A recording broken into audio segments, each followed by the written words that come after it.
Hello and welcome to episode 18 of the Dundee Sole Podcast. Today we have a Dundee legend and also an Arbroath legend. So you can say that in like... A Peterhead legend and a Morton legend. Well, there you go. So yeah, a lot of legends. Infamous Charleston boy. He also worked in Manifesto, which I really want to pick his brains about. But he came through in the Dundee team, which was infamous in mid-generation. I've seen him play a couple of times. Scored a memorable goal against...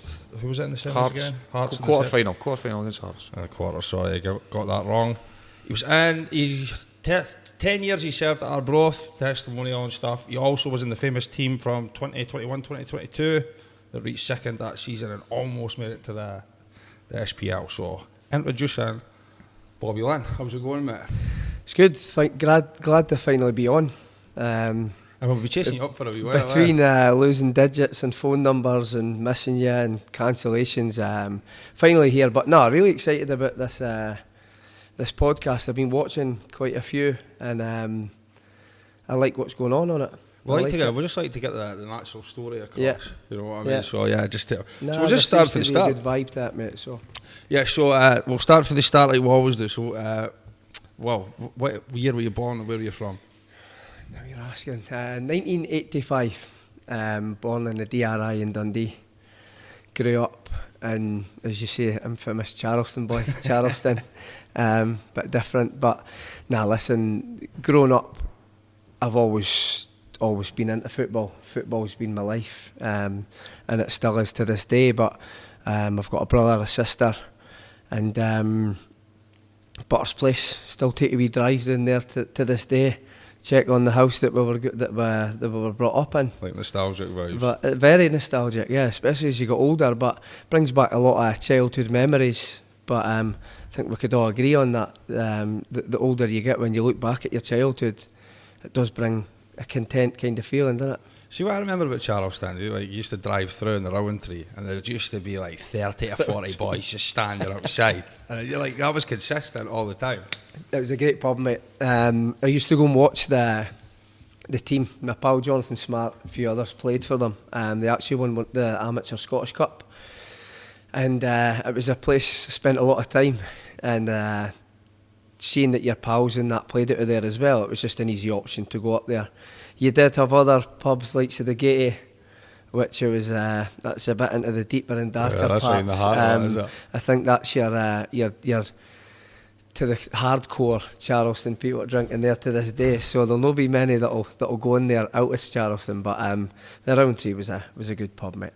What primary school did you go to? I went to St Clement's. And you were just like playing football throughout the school? Or? Played in the school teams. We had quite a successful football team.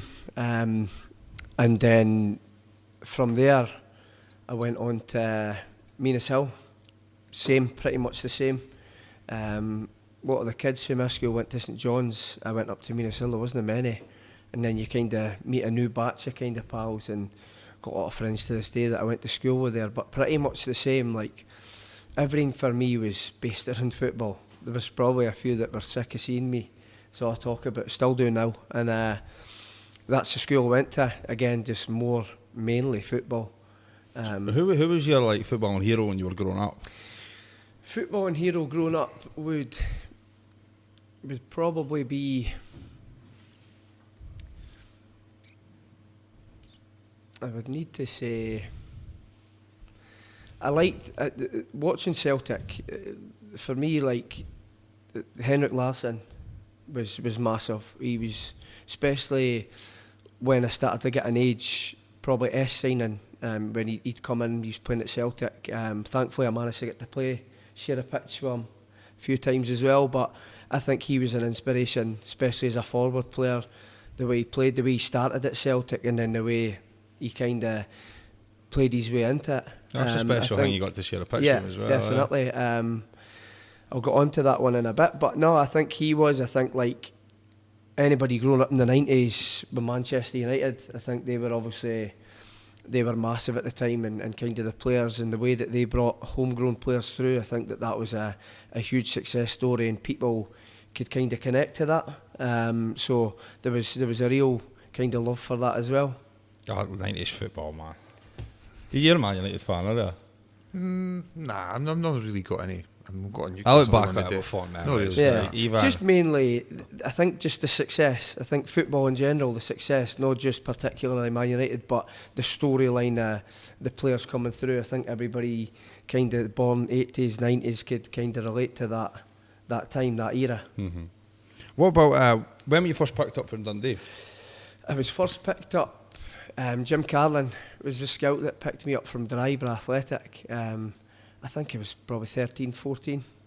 I could be getting my numbers wrong. I seen him the other week. He's still doing the same job, and he's brilliant. The amount of players that's probably come through Jim is unbelievable. But at the time I was picked up for Dundee, I was training with Aberdeen and Dundee United as well. So it was a pretty hectic week. We would train with United at Gussie.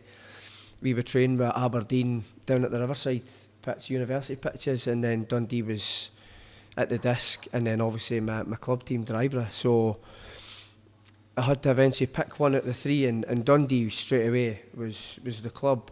My dad was a massive Dundee supporter. There wasn't really many others in the family, but that was the one that I got the best feeling from.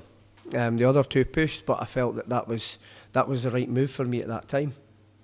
And a lot of people won't know this. As I moved up the years, still the same now, my height kind of got the better of me. And the team that I was in, I think we went to under 14s, 15s, and we actually came to an agreement with Stevie Campbell and the youth coaches to put me back a year. So they say it was to do with my height, but they felt that there was potential there. But it could have been that the team I was playing in were terrible, I don't know. So we'll keep him out that team and we'll put him lower and we'll look after him. But I think I genuinely feel like when I went back a year, it definitely benefited me. What year was this? What was the set you've gone? We were playing, do you know what, I remember it well because we used to play with the strips on for the first team, and I always used to wear Beto Carranza's number 25. Yeah. And there was Artero, and there was all sorts of names on the back of these strips, and we would wear them. It must have been the older ones, and we would wear them at St John's High School on a Sunday, playing like say your development games. But then eventually when I got put back a year, I started to go to tournaments. Guys like Paul Dixon and that played in that team. Guys like Andy Riley, Andrew McDonald, Scott Robertson. There was players that had come through that played in that team. We'd go to tournaments down in Manchester, Ireland, and I felt with that team we had a right good team where a lot of the team from that 13s, 14 season kind of kicked on over the years, and where most of them got took on full time.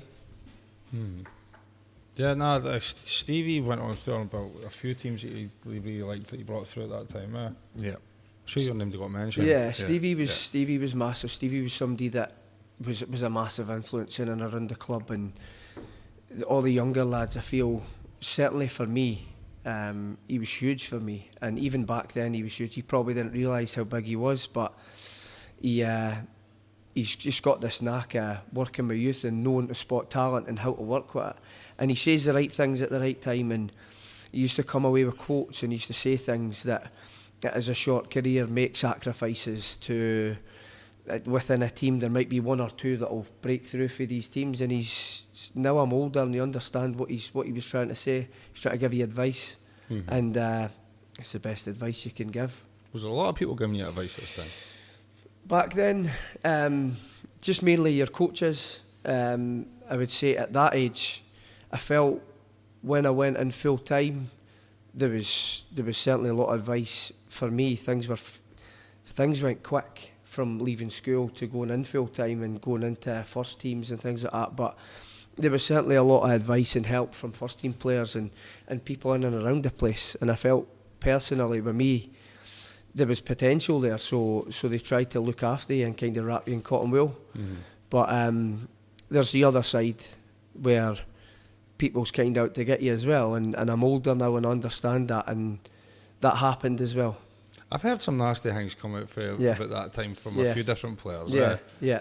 I'll not mention names just now, but what was that transition like then? So you say it was quick?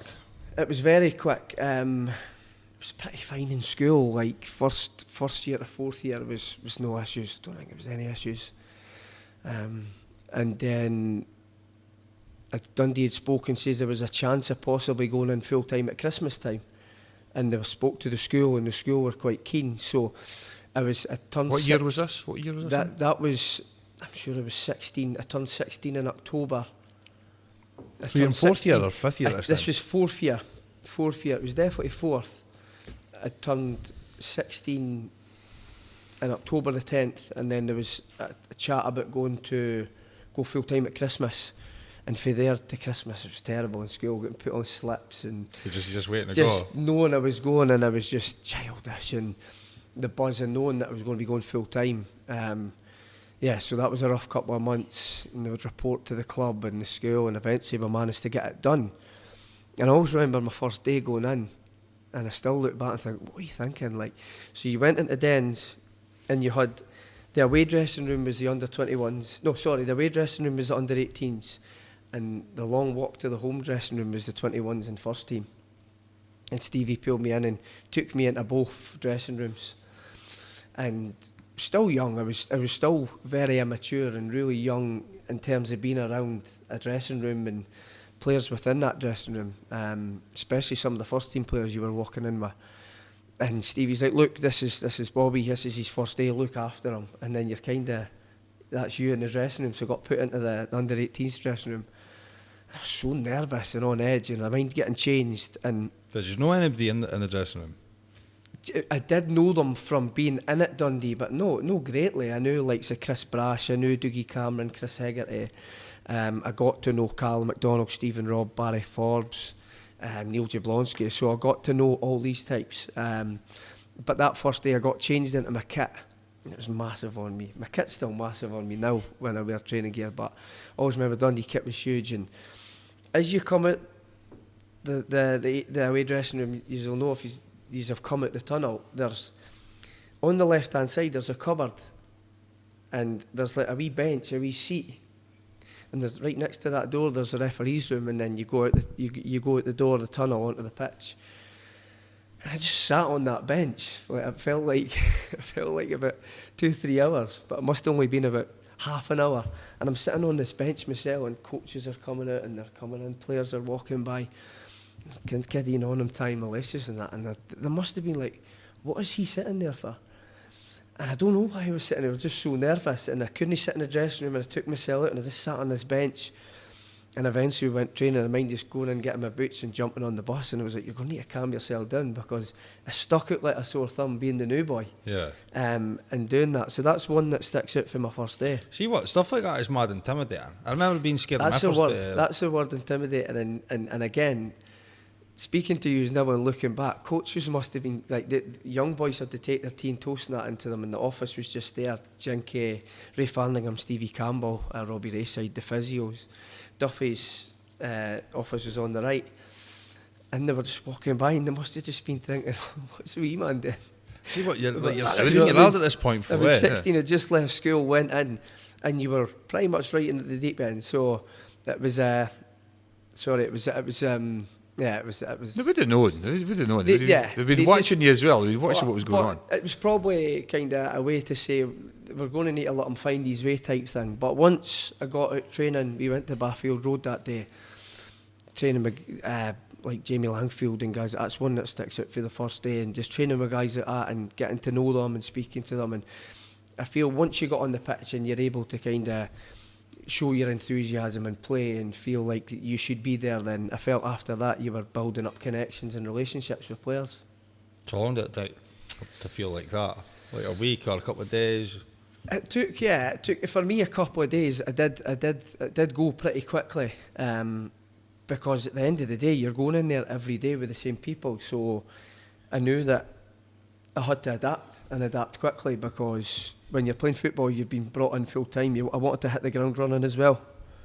It's not like I was going in to and I was the unknown. They knew I was coming in full time, and I felt like there was a wee bit around it, me coming in, so I felt I wanted to kind of hit the ground running and kind of show what I've got, being so young and going into the players that were already there. It takes confidence to do that, man, at such a young age. Yeah. I feel like back then, like 16-year-old, you were treated far more as an adult than you are nowadays. It was. Do you know what? Back then, like I feel I've learnt a lot from back then because it was just big, scary guys. Like if there was an issue on the training park at Dundee, it would be sorted in the boot room when you got back to Dens, and the boot room got closed and the light went off, and you were swinging. I'm not kidding you. And it was like big guys, big streaky. You know, big. Jamie Langfield, there was a lot of big scary guys there at the time. Which ones did you butter? None of them would come in with me. They were too scared to come in with me. So no, I made sure I never got myself into altercations there, but it did happen. Just shows you. It did happen. Especially with the players that was there at that point, there was still a lot of big names, big egos. Yeah, I would say it was a time where they were trying to progress as a team, so the mentality is you want to win. You've got players training, younger lads, Lee Mayer, Lee Wilkie, Dave Mackay, we're all coming through, want to push on, want to kind of kick on their career. So it was intense at times. But I believe full time is like that, is intense. You need to show that intensity. You need to come in and be willing to push yourself. And there's going to be ups and downs fights. You're with these guys every day. The thing is, it wasn't like you went to a lower division team or doing the second division. You went to Dundee, and what anybody thinks, Dundee, they're playing in one of the top teams in Scotland, so it will be intimidating. You're starting quite well up in the you were just right in there. You were just getting a feel for it, and I would train Stevie Campbell, Jinky, Ray Farlingham were the coaches, and I really enjoyed it. I enjoyed the training, enjoyed the coaching, enjoyed kind of being in around that environment, that dressing room. I feel that's a big factor of how I'm still playing today. It has a real good positive impact on you. Chris just touched on it there, but how long do you think after the day of sitting there nervous, how long was it before it couldn't have been long before you were thinking I could be involved in this team quite quickly? Because you were involved with the team quickly. It did happen quickly. My first 18s game was through at Craig Royston against Hibs. Gary O'Connor, Reardon. Remember the team they had? It was kind of their golden generation that came through, and it was. I just remember when I look back, I'm thinking, you had to hit the ground running. It wasn't. I didn't feel like I felt in training. For example, I came in as a striker, and even with the under 18s, with guys that were there. You do games in training if you're no holding the ball, and if you're no working hard enough, boys will dig you out. That happens all over the world when you train. That's what football brings, and that's what happens. So you're then on edge. You're scared to make mistakes. So you've not got a choice. You need to work hard every session. You want to impress.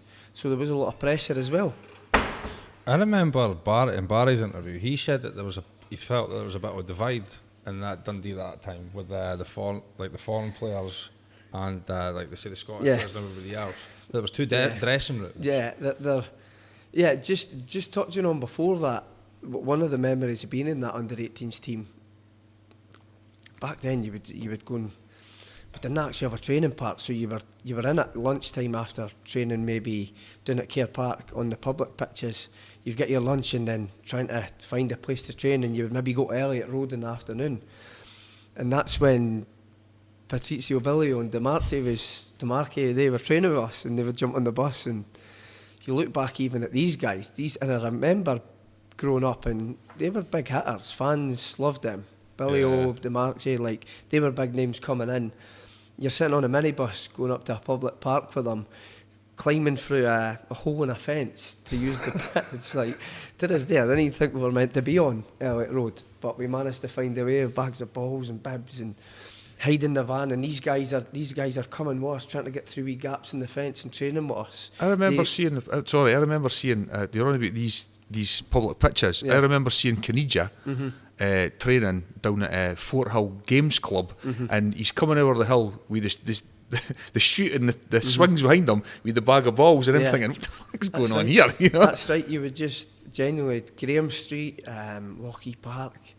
The Michelin, Duffy liked to Michelin. We trained there a lot.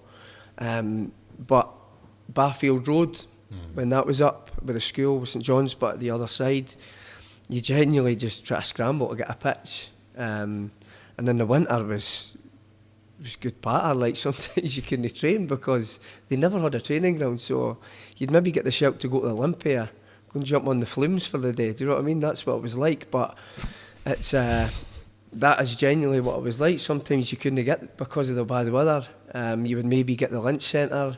It would just depend on the day.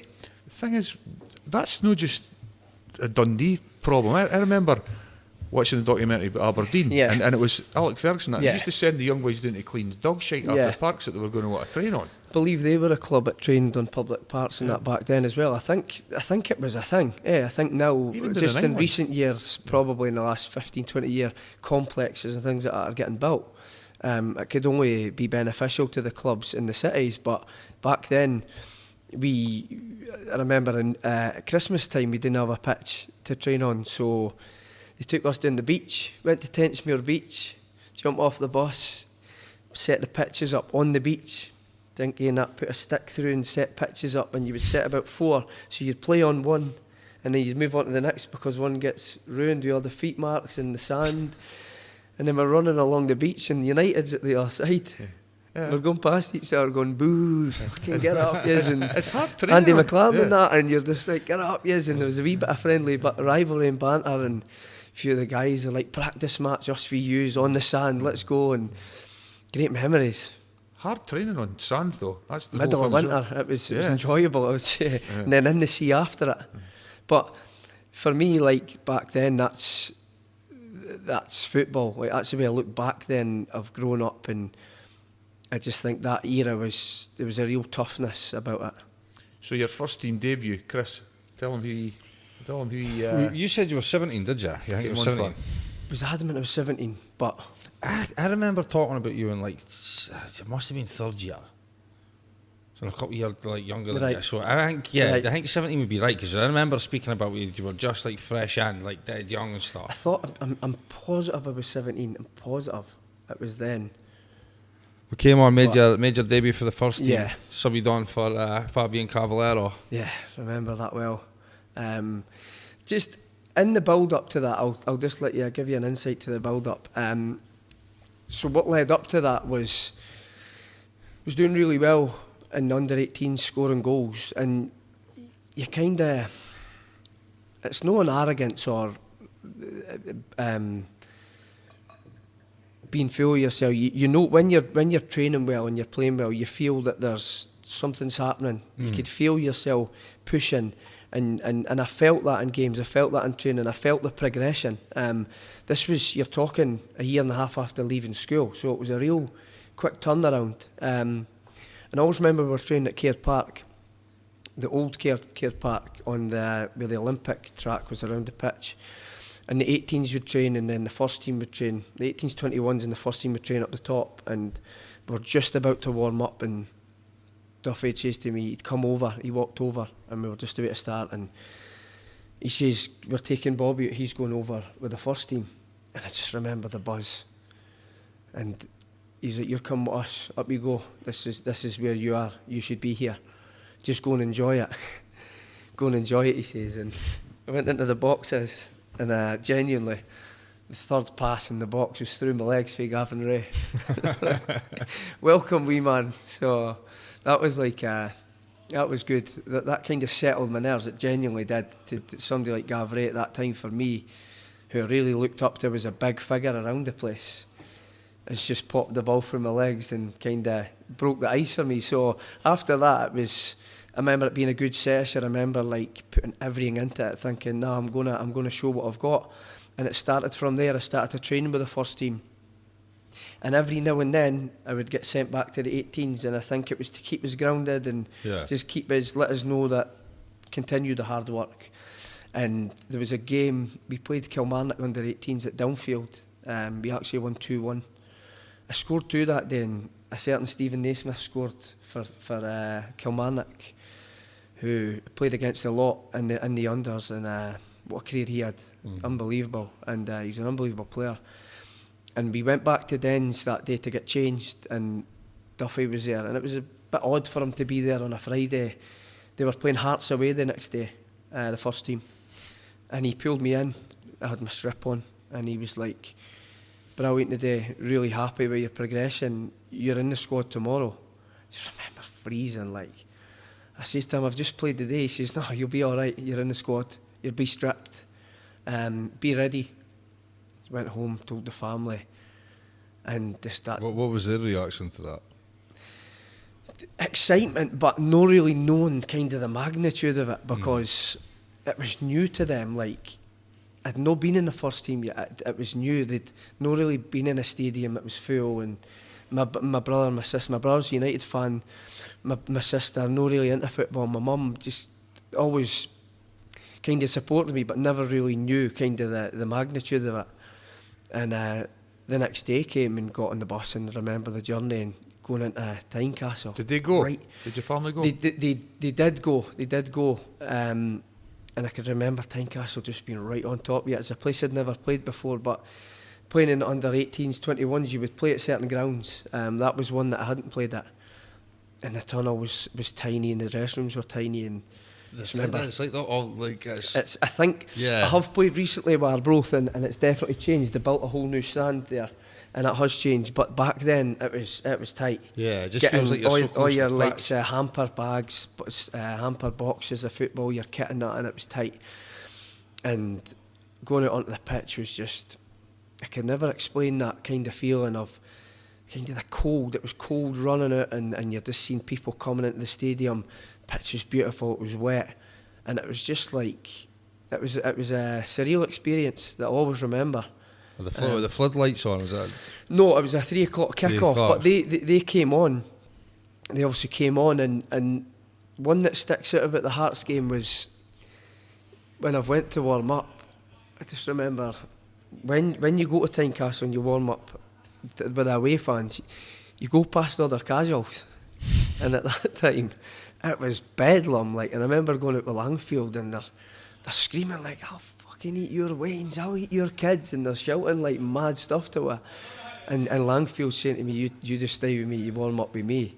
And you're behind the goal, and there was just, for me, warm up that first time, there was so much going on. I was on edge and I couldn't stand still. And I didn't want to go back to the dugout, so I just kept warming up. And there was a decent Dundee support, if I remember right, that day. And That would have been right in that bottom corner where they yeah, were giving you, so the dog they're juice. at the bottom corner, and the they're right dead hand close. side, and the right on the Dundee fans. And and Dundee actually were 2-0 up. And mid second half, the gaffer Duffy told me that I was going to go on to go out and get warmed up. And I'm sure it was, I could be wrong, it was Presley. It was either the first or he scored the second, but he'd scored, say it was the first. I remember the first went in, and then Duff was like, "Look, we're under a wee bit of pressure, just sit tight," and then they equalised, and it ended up finishing 2-2, and I never got on. But some experience. Didn't want to leave. I was out afterwards doing the runs, the 18 boxes and that. That's something you would do, but nobody really would go out themselves and do it. But I did. I remember doing that, and it was just some buzz, some experience. And then that led up to the Partick Thistle game. He kept his word, and I started on the bench that night. Floodlights were on that night. That was a midweeker, and I'm sure that game, did that finish 1-0? I think Dundee won 1-0 that night. See, I'm thinking Or of the was game. I'm thinking of the game with the floodlights at that point. Well, 1-3-1. So I can't map my mind whether it was 3-1 or you could be right. It could be 1-0. But there was a game about that time as well. It was 3-1. It could have been that then. I had it in my head 1-0. But I remember he gave me the shout to come on. You told me it was Caballero came on for. Yeah. Didn't realise that, and just remember the buzz of coming on. And again, like leading up to training and that. He obviously knew that was going to happen, because we would train, and what he would do is in training he would be like, he would say to Lee Mayer and Wilkie and guys like that, Dave Mackay, encourage him, get him on the ball, make sure he's taking the ball in training, always push him. And I could see obviously why he did that. And when I come on, it's I always remember it. Gary Brady got it. Hernandez into Gary Brady, done a diagonal pass, my first touch, went into the derry.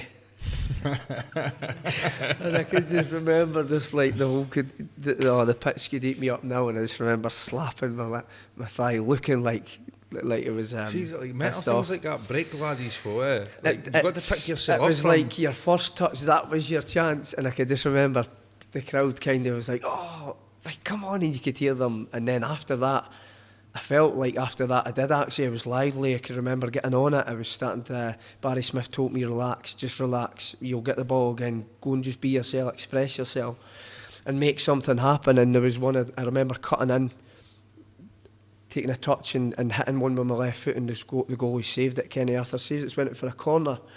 And just wee things like that, you remember, just makes a difference. It just injects a bit of life. And I felt from then I kind of settled down a bit in that game. So that was the first experience of playing. And after that game, we'd got shower changed and walked out onto the concourse of the main stand, and Chick Charnley was there, and he just tapped me on the head and says, "Wee man, what about your first touch?" So that was pretty nice, and that's one that sticks out to me as well. Chick Charnley of all people as well. So yeah, there's kind of a wee bit of funny story around that as well with the touch. What did you feel like after, like, well, all said and done, your debut was made? Was it like, do you feel like you've made it, or do you feel like you do? It's difficult to explain because you're just in the moment. I wasn't thinking ahead. I was just in the moment and going with it. And you could either sink or swim with it. You know what I mean? Like a lot changed for me after that night. I feel a lot changed. You were recognised in town. Like, I was never somebody that was as open as that. I like to be quite private and personal, and when you would go into town, people would spot you. You started to get kids asking for autographs, and that was different. It took a bit of getting used to. When you're in a team with guys that are established and they've been there, and people's coming to you and wanting. This is long before social media and everything, so It was like, well before that. yeah, Snake on the phone and things like that. Yeah, So this is, there wasn't much social media. There wasn't. There's very rarely much highlight packages, footage from these games as well. But it was certainly a surreal experience. And fair play to the manager. I felt for there he stuck with me. I did play parts in games. So no, that was nice that he kind of kept me in and around it. I'm sure Barry said that Duffy was the best manager he's worked with, or under. Yeah, he said he had a lot of really Somebody good else said ideas that and about good Duffy training. as well. Maybe Stevie Campbell. I can't remember. I But would say the Duff. a lot of people have like credited Yeah, Duffy. I think like my time at Dundee, I think there was definitely an element of thinking that me and the Duff never got on, and that was never the case. He was actually really good with me. He was a good foil for me, especially being so young coming through. But I felt like for him himself, he done a lot in terms of looking after me, protecting me, and even in terms of playing you one week, maybe you're on the bench, going back to the 18s, he tried to work it. But I do believe that his hands were tied with administration, and that I think that he did come out and say that there was certainly an interview he come out and says that we feel like we're kind of using Bobby too much and we want to look after him, but because of the situation where administration were kind of hands are tied, so we're needing them extra bodies. So if you remember right, there was a lot of younger lads that was in and around the squads at that time. But you were in about the team, and obviously Dundee had played in the cup final the May before that. The year after that, yeah. So you were in that squad. Now, Yeah. did you go to Albania and Italy with the club? Never went to Albania. Was that Vlasnia? Vlasnia, yeah. Didn't go to Albania. I'm not sure if I was even full time when they played Vlasnia now. Do you know that? Mm-hmm. I'm not sure, but Italy I did. I wasn't involved in the squad, but I was in and around the first team at the time. And again, That must have been an experience. that was again similar to the Hearts game, where we were training back to the under-18s, which was normal. We were training and came in a Friday, and he's like, coming to see us, how's things. We're going. I'm sure that it was a Sunday or the Monday. We're flying out to Perugia. Have you got a passport? Sorry. Yeah, no, yeah, right. So get a bag packed. You won't need much. Just your training kit, and that'll be packed. You're coming to Perugia, and again, that was to go home and tell the family that. I was again never really knew what I was going into, and the next minute you're in Perugia, and obviously wasn't involved, but went for the experience. And we trained the night before the game on Perugia's pitch, and the Benettis came on the pitch. Remember that they came to visit. They came to visit, and there was a bit of chat with them and some of the older lads that was played under them, like Lee Wilkie and things like that. So there was a good buzz to it.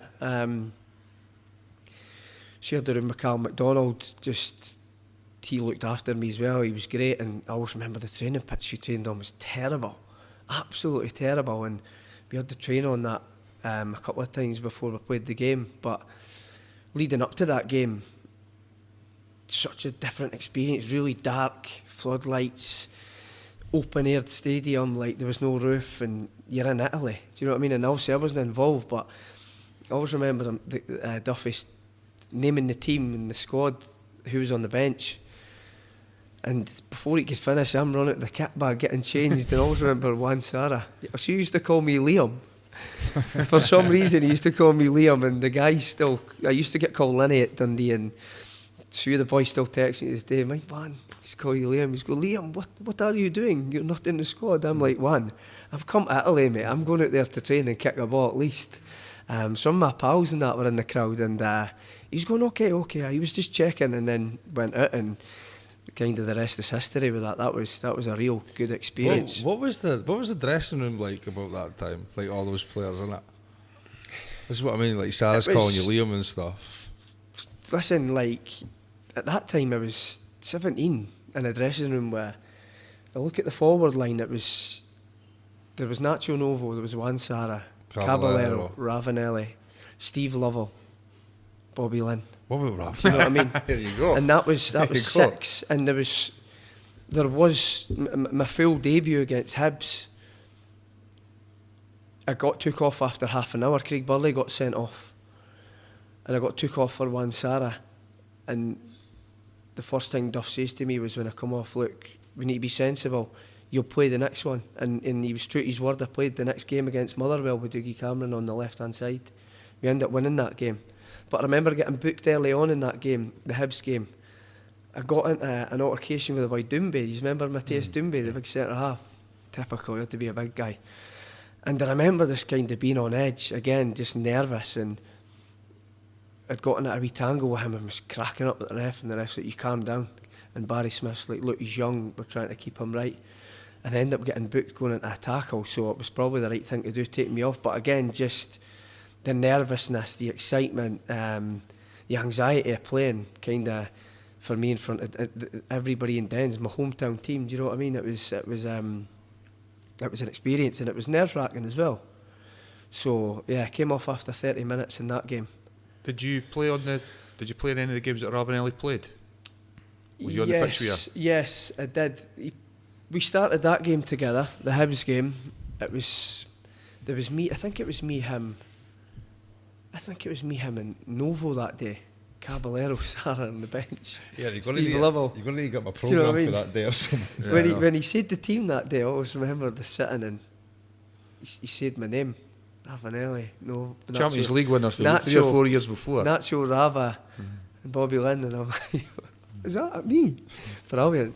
And then the nerves set in, but I played in the game at Clyde when he scored the hat-trick, because I was in the telly the next night because it was on his back. Yeah. I made sure I was getting on his back to get in the He telly. had the top over. He had the top over. He's the man, and I was tapping him in the back of the head. So yeah, he's That's an infamous played game that one. everybody speaks about, is it? Did he not score it in like 6 minutes or something? He scored the hat-trick, and another one that night was Lee Wilkie's goal. It was a wee mazy up the park, and he scored, so that was one I remember fondly as well. Who do you think was the biggest character in the dressing room about that time? Streaky, Wilkie, Dave Mackay, Langfield were characters. Gary Brady as well. They were characters. They were big characters, and then big personalities. wanted to do well for the club as well. You could see that, but as well, like, you can't forget the foreign boys. They just brought the level up as well. You could see every day there was a bit of tension in certain sessions between the two. Johnny Hernandez was a nightmare. He was a nightmare. There wasn't a day that went by where I've not seen players swinging at him. Just temperament. Playing 5-a-side games and he was wanting to play offsides, and the Duff would just be like, just go on. You're in the Lynch Centre. He's wanting to play offsides in the Lynch Centre.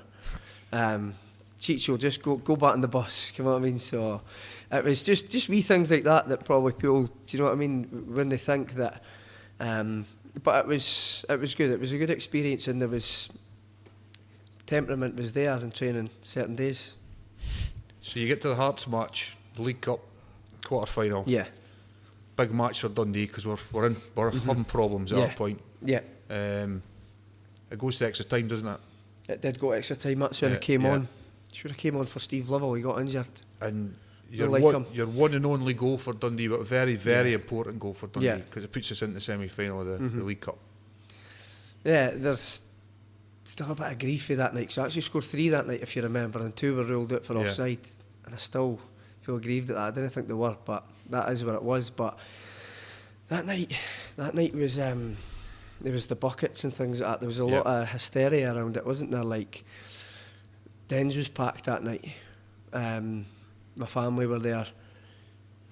Did I expect to have any impact in the game? Probably was just like the same as the rest. Try and be the difference. Try and go on and kind of make a good example and do well.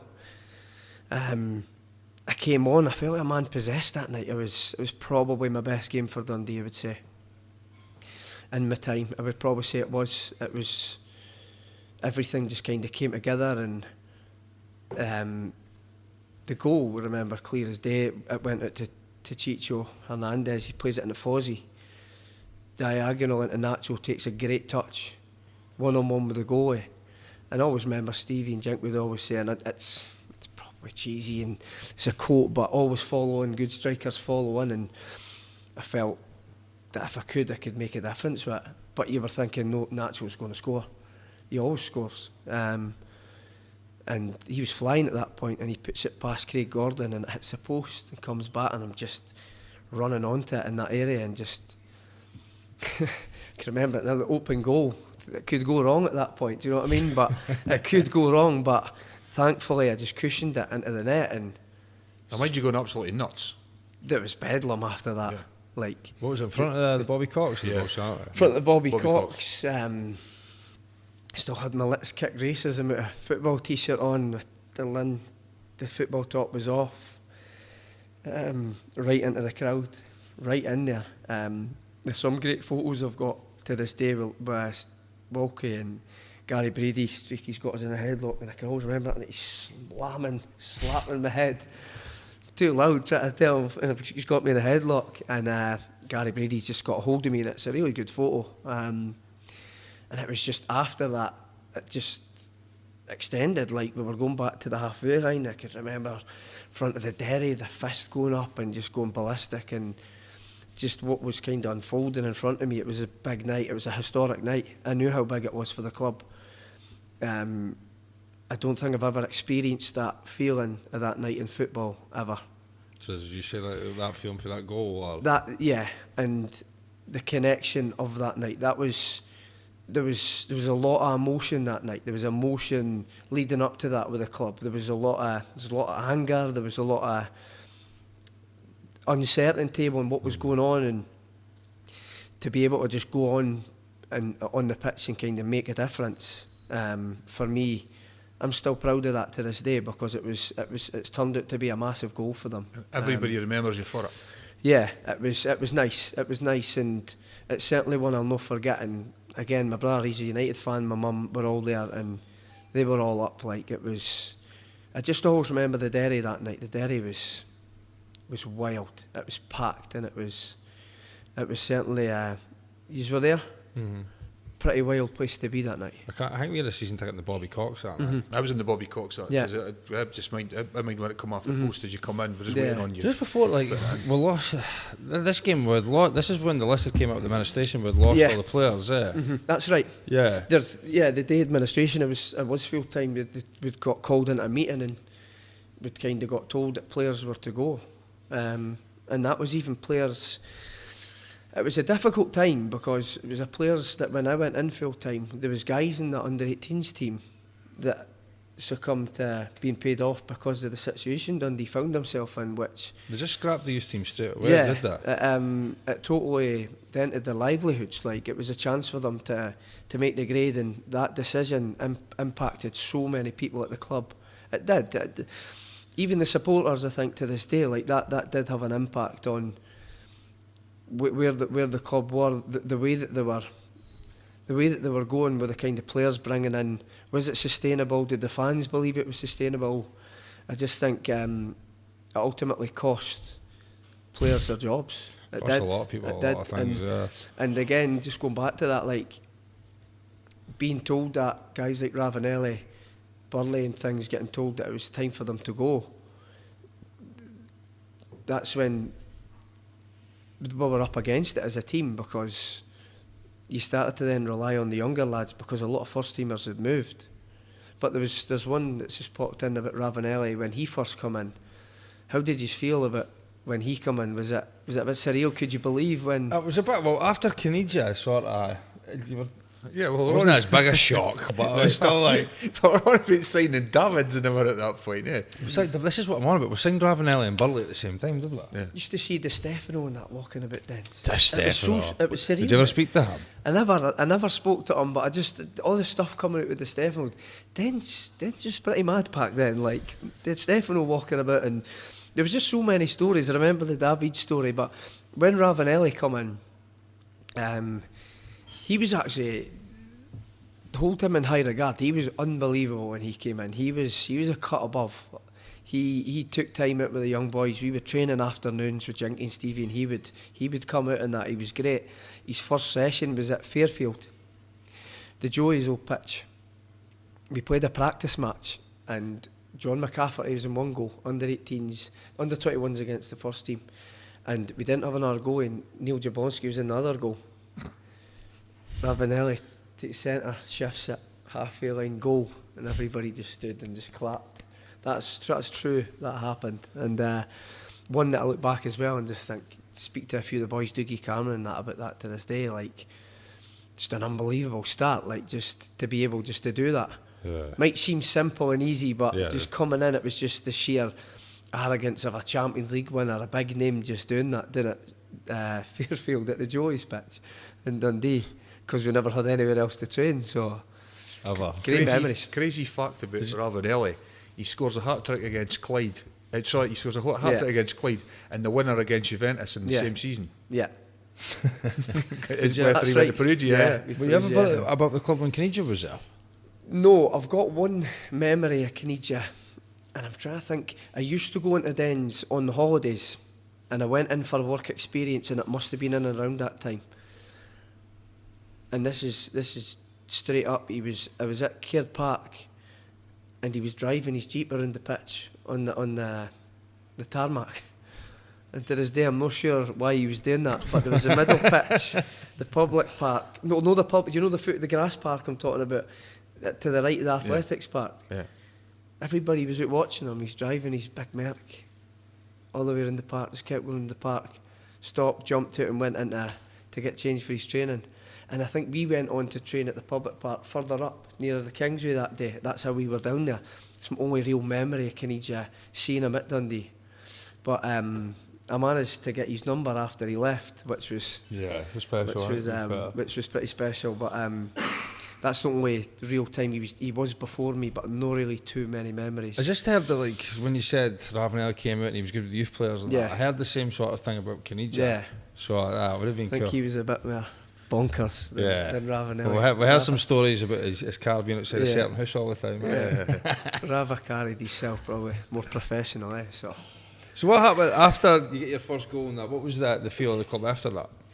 the feel at the club was kind of siege mentality. You had to go back to trying to stay in the league. That was the focus. You had to go back to just everybody working together, and it wasn't easy, if I could remember right. There was such a high for that night. You still need to go and play games, to go and win games, maybe at stadiums that weren't full, that was that night, in different aspects. And I just remember it being tough. And I remember for me, something kind of changed with me for that moment as well. I don't know, like I'm older and wiser now. I look back. I was certainly young at Dundee, but I felt that moment, I would probably say, if I'm honest, took my eye off the ball. Probably got slack. There's a saying in football, when you're playing, you get slack, and I feel I would certainly have fell into that category after that. Is that because you were getting a bit of attention because of that night? Or? I would say a bit of both. That was there, but I feel kind of now understand football with life experience and going through that and having the career I've had and the scenarios I've been in now and dealing with things, dealing with adversity. I would probably say a bit of both. Probably say stopped working hard which got me to the level that I was at, and also probably overwhelmed with what was coming my way so young. And I think because at this time you're young, 18 still. Yeah, people could have their own opinions in terms of you should be mature at that age or whatever. For me, I was still immature. I didn't feel it fully developed in terms of my mind and in football, and I certainly started to make the wrong choices. Were you having a bevy and stuff at that time? Were you going about your mates? I was definitely having a bevy. Yeah. It's not something that I did often up until playing in the first team. I didn't. I felt there was the target was to continue to work hard, and I stayed away from it. I stayed away from probably the temptations, but looking at that after that, did start to drink more. I was doing things I shouldn't been doing, and that had an impact. That definitely had an impact. It's probably the first time you've been able to talk about it, I would say. There was probably a lot of rumours and kind of what went on around that time. I certainly feel at that time there wasn't many resources to kind of, there was help to kind of get back. I'd sat with Duffy numerous times in terms of what's up with you, could I help you, things like that. And I think I was young, and I felt then I knew better at that moment. Something changed in me. There's no counsellors and stuff that do help for young players at that time. But that was spoke about at the time, because they knew I was heading in the right direction, and I derailed, and I came off of that path, and there was certainly options and advice there to help with that. They were all rallying around Stevie, Jinky, Duff. I just kept doing it. I remember when the word came out, when you were gone. Yeah. Being absolutely shocked. Yeah. And me and the mates, big Dundee fans, all Dundee fans went, what's happened there? You know what I mean? You went from doing so well, and you've kind of hit the nail on the head. Could they not have done more? It was certainly, I think it was certainly something that was kept under wraps. There was a few sessions I never turned up to because I was drinking. Right. I look back now, there was one, I'd been at drinking. We had a session the next day, and I was sitting beside Barry Smith and Dave Mackay in the dressing room. Came into the dressing room, tried to kind of hide it. Thought, I'll read the paper. Paper was upside down. Barry Smith's like, and he knew at the time what was going on, and he got told to kind of try and keep an eye on us, and he's like, "Me man," he's got his coffee. I'm like, "Yeah." He says, "Your paper's upside down, me man." To turn it round and myself. So looking back, then you're just like, pretty crazy story, but it's kind of what tied in me at the time. It's funny to laugh about now, but obviously at the time in the position you're in, I feel I could look back and laugh now, because it was just incredible at that age to to be at that situation, and I certainly appreciate things a lot more now than I did then, and definitely older and wiser, and I wish I had the head on I did back then, because I feel it certainly would have helped us in certain choices that I made. But look, we're human and you make choices, and I feel the adversity I went through at Dundee certainly kind of moulded us into what I am today in terms of experiences in football, and you learn about yourself. One moment it's there for you and you're in the spotlight, and then next it's not a case of being at rock bottom, but it's being very far away from where you were. Yeah, it's a high it's a high to a low, and there's certainly more lows in football, and at that time it's difficult because there wasn't really much emotion. I can remember I actually remember the meeting with Duffy, and we were in his office, and he's like, we're just hitting our head off a brick wall here. What's happening? What do you want to do here? And we discussed it, and I says I didn't feel I was happy. Didn't feel I was happy at the club, and he could not understand that. And that day we came to the agreement that I would go. Signed the papers that day, and I can remember that was it. Handshake, into the dressing room, got my bag, spoke to some of the players that were there, went out of Dens and walked home that day. That must have been hard. I can't actually sit here right now and say to you I was very upset at that time, I've got to be honest. So it kind of tells me where I was at that point myself. I think I knew better at that time. I think that I was doing the right thing. It was strange. How see the build up to this? Yeah. How long did it go on for? Probably about a year. Yeah. It was, again, you need to laugh. It was. There was probably 2 or 3 occasions I never turned up, and there was one I never turned up. I came in a Tuesday. Is this that game? You never showed up to Training. Strange. Never drunk Fridays before games. Still haven't, from that experience, still never, and will never. But had moments where I did miss training, and there's people won't know this. That Tuesday I came in, Duffy had Alan Dinny and guys like that in for the day release. I got put with them for 2 weeks. That was my punishment. I was with them, cleaning up the stadium. I would need to do runs around the pitch.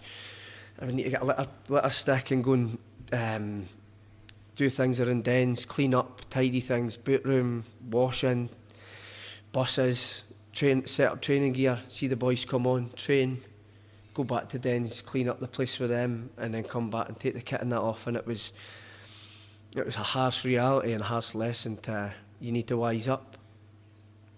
And it was just, I'm cutting about with John Healy and Alan Dinny, do you know what I mean? John Healy's in the paper, this kingpin, and I'm working with the guys on day release as punishment. It's crazy. Alan Dinny was a bit of a nut job when he played for Dundee. He was a good lad, yeah. He was coming up to some of the games and that were youth games, and obviously that got into the papers and things like that.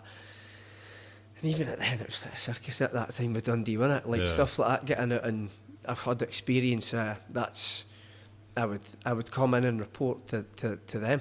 I would go and work with them for 2 weeks. Incredible. So after like this happened with Duffy, and then you've walked him, like, yeah. You say like I didn't really register there. I never. I thought. Was there a part of you that thought like you would go somewhere else, or? Didn't really think like that. As I say to you, I don't feel like there was an arrogance about me to say no, I'll get something else. There wasn't. I don't think I even realised then the magnitude of what I'd done. So I don't know kind of where my headspace was at that time. I think it was just it was not like too young, but like still a younger mind frame to understand the magnitude of it. I think so. Like to for that outcome, to get to that point, I put absolutely everything in my life into that point. Mm-hmm. How do you just turn around within a year and things change and you say, no, that's me? Something wasn't right. Mm-hmm. And I've learnt that about myself as well. There's no blame for me on the club or anybody else. You've got to be honest, and I wasn't living properly at that time, and that's ultimately what happened. So there's no kind of love loss or bad blood there or bad tension. it wasn't like that. It was left on good, and But you're still very young. You're still very still young. Still young. 18, 19, still young for me. Still very young. Kept in touch with Stevie. I remember Stevie just was kind of disillusioned with it because he was one that brought me through and was like big hopes. Stevie would come to my mum's. We would sit and he'd be like, we need to try and kind of help you here, and what could we do? And just went through a tough time, probably for about a year and a half. Whatever that was, went through that, and that's what happened. So when you see football, you see it with so many footballers, it's difficult to put your finger on it. Is it going into the limelight? Is it the fame side of it? Is it the pressure side of it? I don't know, but certainly had an effect on me. Never really get the chance to speak about it, but I certainly feel back then, is there a regret? I would probably say there is a regret. Could have probably handled it better, but again, it's done.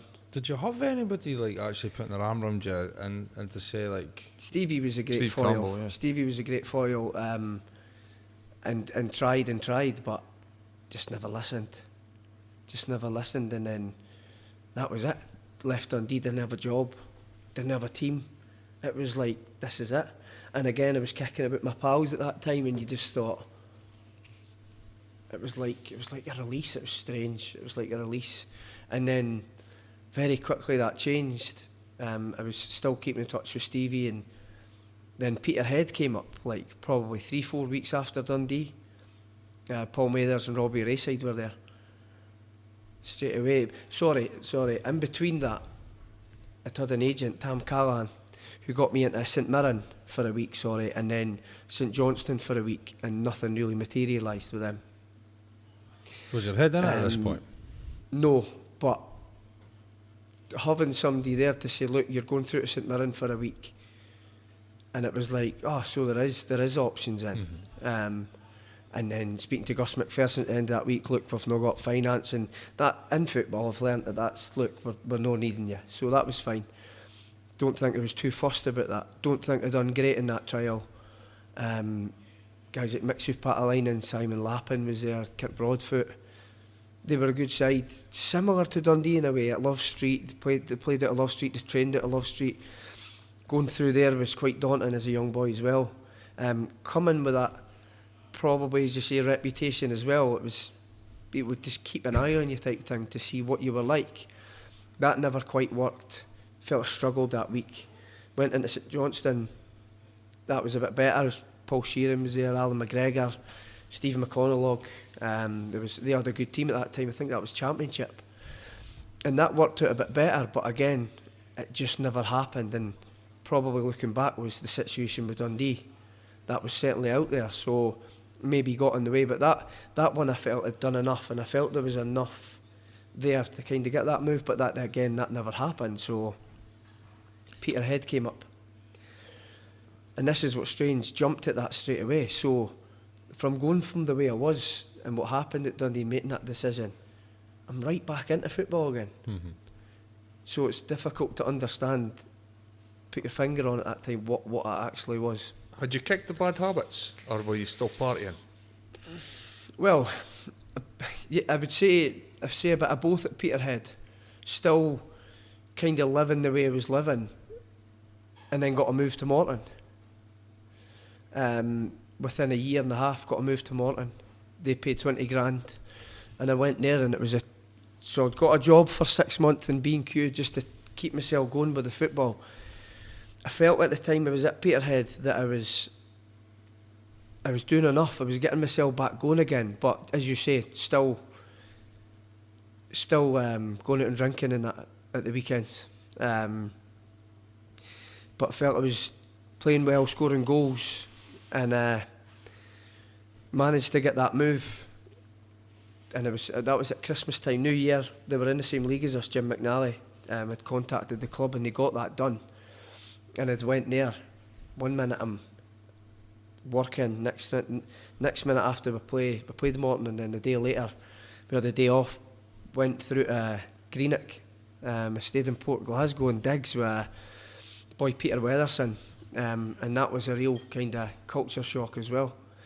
and was there for 6 months, and then moved into the Gorbals with Kieran McInnesby, Keegan Parker, a few old names he's on. Because Kieran McInnesby was at Morton at the time. And what was the Gorbals like? Wild, man. There was it was called the New Gorbals, but at that time there was new flats built, Errol Gardens it was.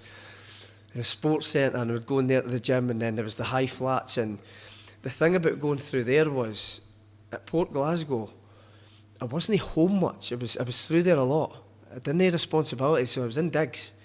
I was through there a lot, and that was rough. That was rough through there. Jim McNally would say to me at 8 o'clock at night, don't go out yourself. Whatever that meant. Don't go down to Tesco's, that what you usually do, or that's what trying to keep you off the bed. I thought because it was dangerous, but it was maybe the bevy. But he was it's a pretty dangerous place, and then he go to that time. But kind of felt like at Morton had got myself going again. I did. I felt like you got more passion for I the would game say again. things kind of changed, and there was an opportunity there. We'd have a Wednesday off. I would just stay through.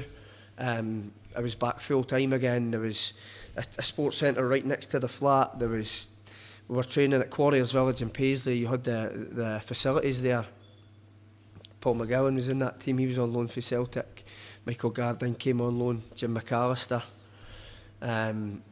Guys that played. So we had a good team there, and that was a real eye opener going through there playing in that Did we team. head target this time? No. But I'd had a few nights out with him at that time, and you just knew that he was a madman. You just knew he didn't was. have like they didn't have like the team store far away from Dundee, did you? You ken what though, St Mirren, Morton, Peterhead. When I went into there, he was a striker. He was on loan for Celtic, and you just knew he had quality. But seeing him there, the time I played with him there, I would never have thought that he would have been a centre midfielder in years after that. But he scored goals at Morton. He was great. He really was. And to go into that sort of team of being at Peterhead, it was a step above. They were full time. There were some good players in that team, and just seeing the way, getting a bit older, mature, seeing the way players applied themselves. Guys like Jim McAllister, didn't drink, absolute athlete. Looked after himself, and it was trying to adapt and settle through there. And I feel as time went on with that, I feel I struggled to settle. When did you feel then that you've done your drinking and stuff? Where you're at Morton, you go to East Fife on loan, but you end up there permanent. Yeah. Is this the club you maybe change your ways? No, well, I want to ask a question on that just before you hang it up, all right? Yeah. Do you feel you were just unhappy at this point, or just like the disillusions with football? You just like I wasn't reaching because, like you say, you've been building your whole life towards it. Yeah. And then you get to it. Like at that moment, I feel what built up to it. I feel probably, I'd say there's a mixture. Like I would say, looking back with the experience I've got now with life and football, and I think I certainly got slack. I felt like the hard work stopped, and I felt like I started making the wrong choices, but also feel was in a great place to kind of make the right choices. Was fully there, focused? Probably no, but that's not an excuse. I'm not sitting saying that's an excuse because it is what it is, but I certainly feel there was something kind of happening around that period. Because I'll got on to afterwards. So at Morton, that started off well, but then started not to play, and went back to the way I was at Dundee. It wasn't working, and if I probably just stuck at it and just got the head down and worked harder, stuck to the principles and the basics, I probably could have forced my way into that team. It's like there was an acceptance probably for me. Right, okay. There was a weakness, there was an acceptance to say, right. And that's when the move came to East Fife on loan. And so then you're ultimately going from being full-time and that's your livelihood to going back part-time. And then I got a job in Gap at that time. I had a pal that worked there, and I got a job there. And you've just got more time, you're part-time. Did I take my football seriously? And I would say probably no. I was probably coasting, no appreciating it. What age were you at this point? That would have been from 20, maybe 21, 22 to 25. 4 years I was there. A few of my pals were there. I was there with Dave Bakey. We won a league. Went through a few managers, John Robertson, Steve Crawford, and Dave Bakey. But winning the league was obviously nice. But we had a really good team at that season to come out of League Two. But off the field again, no living the right way. So there was for me, the footballs for a period. People probably won't know, but with football was always seemed like it was fine because you were still playing, you would still score goals, but off the field wasn't making the right choices. Wasn't applying myself properly. Wouldn't say putting the right attitude into training. And I feel any young player that could be listening to this, I think, make sacrifices. I would certainly say it'd be tougher now being a young boy to when I was younger. With your devices and your social medias and what's around you, I think make sacrifices. It's a short career. Your pals will always be there. I remember the first day I walked in at Dundee Dens. I'm 40 now, and my pals are still there. So in that time, try and make the most. Push yourself. Try and make the grade, and make the right choices. Work hard. Listen to your coaches, because I feel they are the ones that will push you through. If you really believe in yourself and you feel you want to be a footballer, please make these sacrifices, because it'll be rewarding, especially with the finance now in football. Do you think that Dundee was maybe the wrong choice at the start? You maybe started. No. Right. I think you've got to be completely honest. It can't just be all about the highs. Right. Let's not forget, I had a really good time at Dundee. Yeah. I really enjoyed it. I had some great memories, especially great memories up until I left. There was nothing really that got in the way of that. I'd progressed in football from high school to go into Dundee's first team within a year and a half. I was called up to the under 18 Scotland team while at Dundee, so there was a lot I went to a tournament there. I've got caps from that. I've got a lot of good memories from Dundee, but things did change for me in the years after that, and I would certainly say that was a life experience with football on and off the field. Yeah. How see, because you went through all this, we're currently age 5. Did it make you feel low? I would say it's a great question. That is a great question. I would say throughout that time I probably suffered. Did I help myself? I would say no. Because this made the mistakes. Wasn't talked about as much. For me, football was there, and that was a get out. Because I always look at it from my career, from the start to where I am now.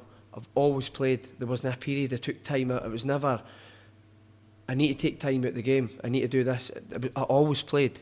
So I've always felt football's been massive. It's been a real it's been therapy in terms of that.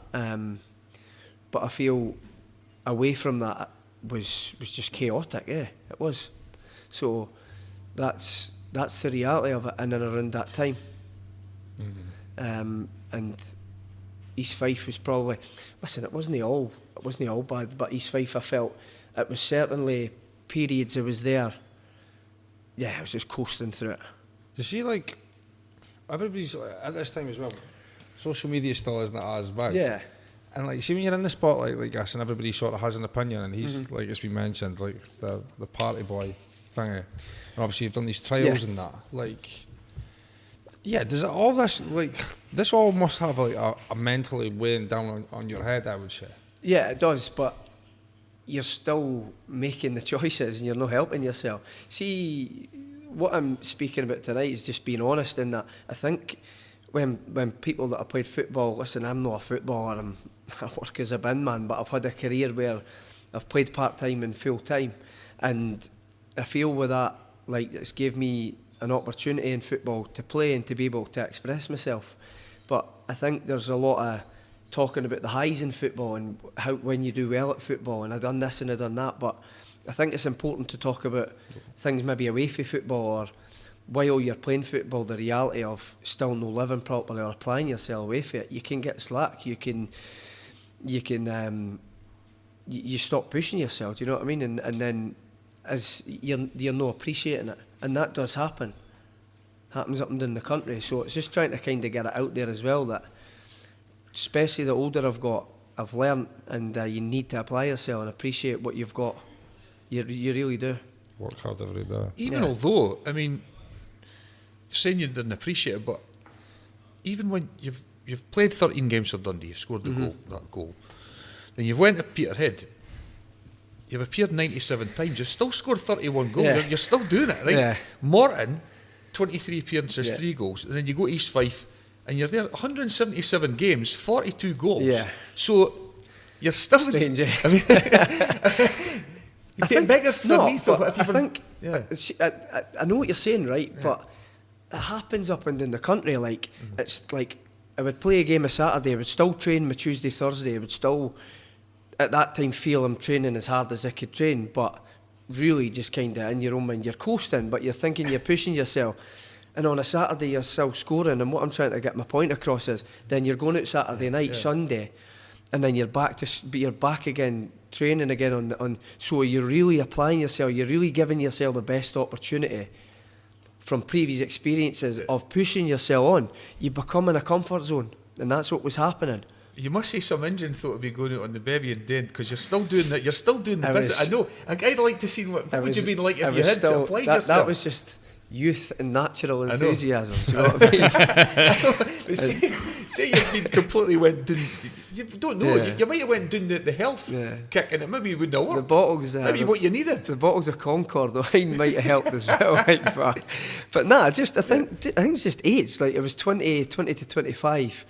I think you've got that on your side, have you? You do. It does help.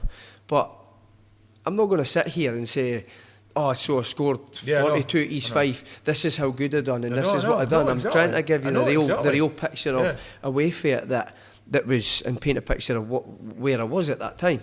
So, you're at East Fife, and you now go to the club which you're synonymous with. Yeah. Arbroath. You have a great career. I've got some statistics here. Yeah. You arrived in 2013 and stayed for a decade. Yeah. You eventually left with 375 appearances and 87 goals. He's the 7th on Arbroath's all-time appearance list, 11th for goals, and holds the club record for 5 hat-tricks. And some of the goals he scored are unbelievable. And he also brought on... You just want to talk about the wind machine. No, the wind machine will come into it, because that was a big part of Arbroath. Yeah. Sorry, what were you going to say? So...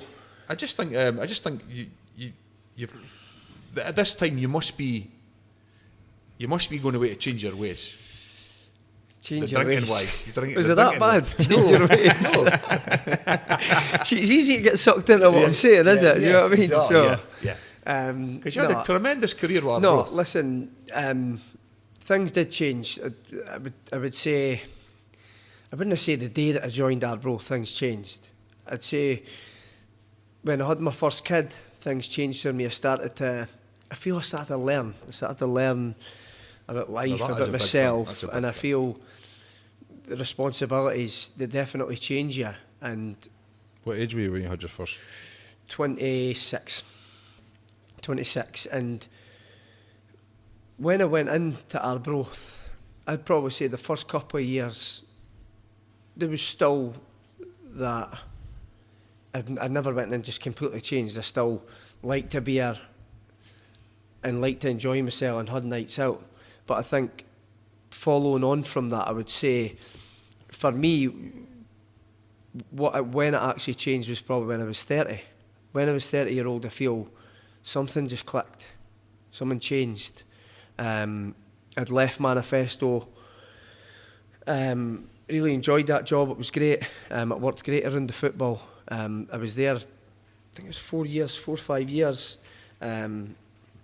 when I first joined Arbroath, when I was working in there. But I felt like getting to 30, it was like, right, what can I do? I need to be fitter. I need to get fitter. I was working there, it was fine.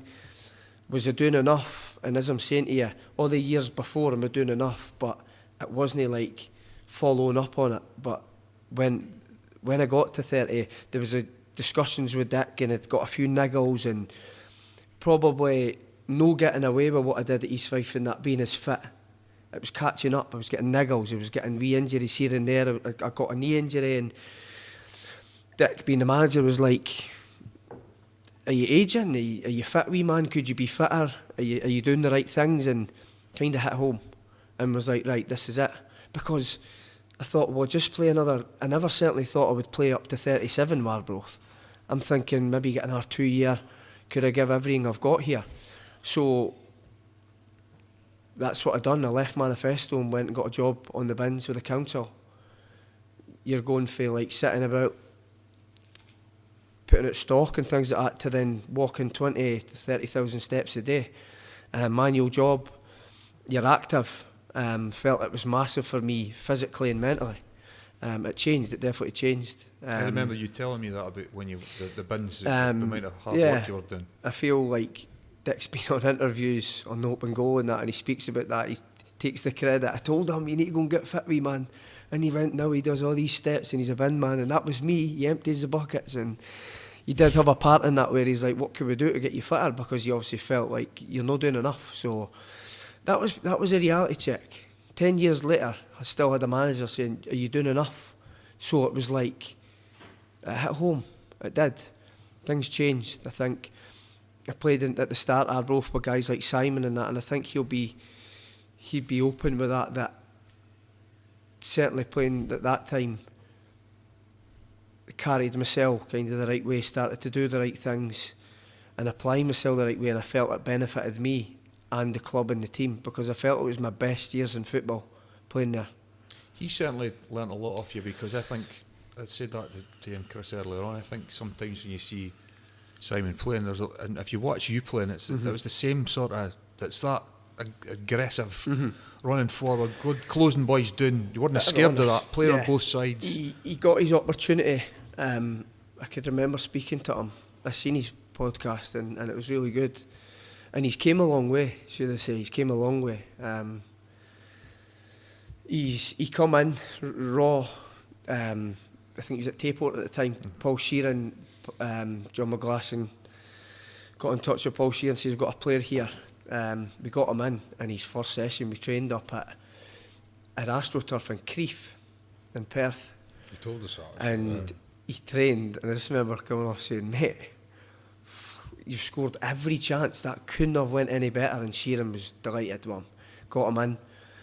And I just remember how excited he was, how buzzing he was. And this, just trying to put in a context, this is size, still no change. That when he got that deal, how happy he was and how thankful he was to get that deal. And even hearing him on the podcast, he's so humble, and he deserves it because he's worked hard and he's came a long way. And he come in, and there was rough edges at Arbroath in the first year he played. I think him and Paul McManus, I think it was like 48 goals between them before, I think that was just before Christmas. They scored a barrel load. I think I helped to be about 46 of them. United yeah, signed them before Christmas. We were the front three, and they were flying. They were absolutely flying. And Paul McManus was older, who'd been at clubs and he looked after him. He kept him right in games and off the park. They had a really good relationship, like with myself, and I feel he really kicked on. And then there was chat about him getting his move to United, and then I think he told his story. He was sitting, did he? And he got a phone call and they've agreed a deal. And 1 minute he was at Arbroath, next he's at United. Then he come back on loan to Arbroath to the end of the season. No wonder they did well with that front line, though. I know. We still didn't win the league, to be fair. But it was a good season. It was as a player, you want to win, obviously, but it's a season I remember playing with Simon, and obviously I'm getting his move. Paul McManus is somebody who I hold in high regard, played with for a number of years, and we enjoyed it. We scored goals, we had contributions, and then we get into, Simon obviously leaves and we go into the next season, but no really going anywhere as a club. It was just like League Two. We weren't really doing nothing. We were just kind of changing managers and not really doing too well. And then obviously we were third, second bottom of the League Two. You know, the bottom team obviously goes into the playoff. And they brought Dick in, 7 games to go. He got sacked from Forfar, and then I remember he actually phoned me and Mark Watley, and was like, "Don't be looking to speak to anybody, don't go anywhere, I'll be in next week." So there was a wee element of a buzz around that Dick was going to be coming in. They came in, the first game he came in was the Tuesday against Berwick, and we travelled down there and got beat 3 or 4-0. And that was first getting to know him. And we had like a Spanish boy in the team, and he went round, boys, I always remember that team talk, and this is where you first got to know the stories and what he was like. And he's like, "Right, son, where are you fae?" And he's like, I'm Bobby Dundee. I know you, shut up, but then I need to hear about you. Right, where are you fae? I'm fae Edinburgh, and this is my name. And where are you, Glasgow? And the boy Sergio says, "Aye, my name's Sergio, I'm from Tenerife." And the gaffer's like, "Aye, Pink, we've got a smart cunt here. You're not playing tonight, you smart arse, kin." And just, that was the first kind of, you're just like, and he said a bit of banter with the guy, and right enough, Sergio started and he hooked him at half time, and he got rid of him the next week. He was gone. And he knew for that night, he was ruthless, and he knew for that night what he needed. He managed to keep what up with the 7 games. We managed to stay up, we finished second bottom. That was a real eye-opener. Looking at that second bottom of League Two wasn't good enough. Again, me as a player probably just accepting it at that time. And then obviously in that summer there was a complete transformation of players that he brought in from the lower leagues. Guys like Ryan McCord, Stephen Doris, it was at Dundee, Colin Hamilton, who's the manager now, David Gold. And then a lot changed for us in that season. Yeah, but that was, you answered a lot of my questions. Yeah, just going I thought through I just went on and on there. I was just kind of spoke. The next thing was, what changed when Dick Campbell arrived? Yeah, so got onto that, got there. So the whole mentality changed when Dick. So going back to that last season, we played Elgin away. We got beat 4-1. We're on the bus coming home, and he's like, "This is when we just stayed up. Right, you cunts. Yous that are contracted up, I'll see yous next year. The boys that are out of contract, don't call us, we'll call you. Thanks for your efforts." Turned round and went back up the bus. And some never heard from him again. And he had to be ruthless. Like, I love his enthusiasm, his desire for the game at his age. And after Forfar, like, it was a big mistake sacking him, because he was hungry and he wanted to. They were in that league next year and he wanted to do well. And he also brought in a lot of boys that summer. Boys like Martin Scott, played at Hibs, Ross County, Livingston, real big players with good pedigree. And we kicked on that season, but we got beat. I always remember this. We got beat in February for Forfar, 1-0. And this is probably the only time he never took the paint off the wall. We got beat and they went 12 points ahead of us. And he come in and he was calm and he's like, "Look, we'll be fine. We just keep doing the right things and we'll be fine. We'll win it come the end of the season." And we went on this run and Forfar lost games. And we got down to the last day and we drew 1-1 with Stirling Albion, and Forfar got beat at home to Annan. And he'd secured the championship. We won it by 2 points. And that was the start. That was the start of the success. I could just remember the belief around the place. And from then to into the next season, I always remember he brought in 2 players, Jason Thompson, Darren Jameson. Jason's retired now, and Darren Jameson's at Stenhousemuir, goalkeeper. And he felt the squad he had was equipped to go in, and he always had that belief because he kind of accumulated the best part-time players in the country at that time that he felt could go and win a league, and that's what we done. So we went into the next season, and again started really well, but we came up short that season in the playoffs. So you've went and won the league in his first full season. The next season, we get to the playoff final and we lose the playoff semi. Against Dumbarton, 2-legger, and we lose. I think it was 3-2 on aggregate. And again, we dust ourselves down, and then that League One season was probably certainly the best of my career. He's for the first game we went up to Montrose. They'd just been promoted. Angus Derby on a smaller scale, but it was a pretty big deal, like with supporters and things like that. And it was their flag day, and we went up with this team, and the players we had, I just knew we just had too much. And it was a big season for him because we come up short, and there was a real expectation to push on, and he was desperate to get to this championship. Allo were in the championship, and I wouldn't even have thought about this, but this was Dick. They've been in that championship 2 years. That's the record for a part-time team. I want to beat that. That's what we're going to do while I'm here. So you've got to respect that, kind of what he's thinking. And that's having targets, having goals, is it? That's your enthusiasm to win. And he had a plan, obviously, and then that season we went up to Montrose, we beat them 4-0. And there's a photo from that day. I remember scoring, I scored 2. And I'm on the wall, and I'm up with the supporters, and you see that the Arbroath, the Montrose stand in the background, and it's just an iconic photo from my time at Arbroath. And from then we kicked on. We won that league. I think it was by about 12 points. We Wraith in the league, and they were good full time. They had good side, good players. I managed to win the PFA Player of the Year award. I won that twice at Arbroath. And again, going back to kind of the way that you were carrying yourself, it's a funny old world, because it was my second season at Arbroath before Dick was there that I won that. Probably still wasn't applying myself the right way. So it's interesting where the football side still kind of keeps you on track and you're doing well. So there's a focus still there. Do you know what I mean? And then that season we won League One. I managed to win it. I think so you get to the championship when you hit 30 then? Got to the championship when I hit 30, yeah. I think that's the most I've scored in a season. I think it was 24 that season. Using maybe of the stats for that, the League One season. Not that I was counting, but and I think that's where the hat tricks and things like that come in. Yeah. But it was from then that we really did kick on. We went into the championship. Was there ever a Dick Campbell team talk where you were walked out thinking, I've absolutely no idea what you said?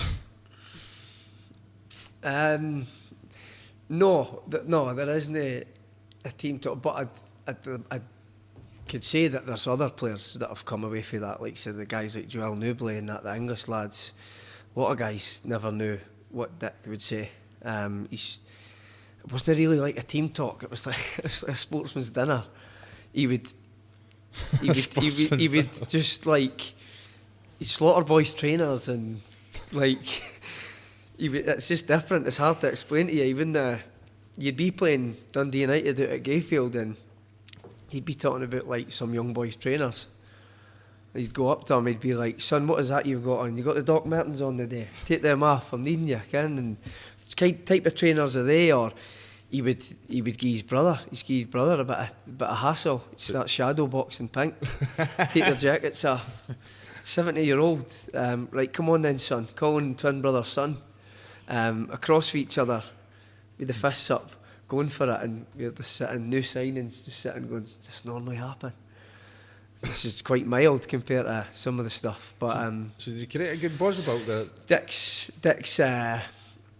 Dick was magic that way. Like his man management, being able to relax you before a game, unbelievable. He'd tell stories.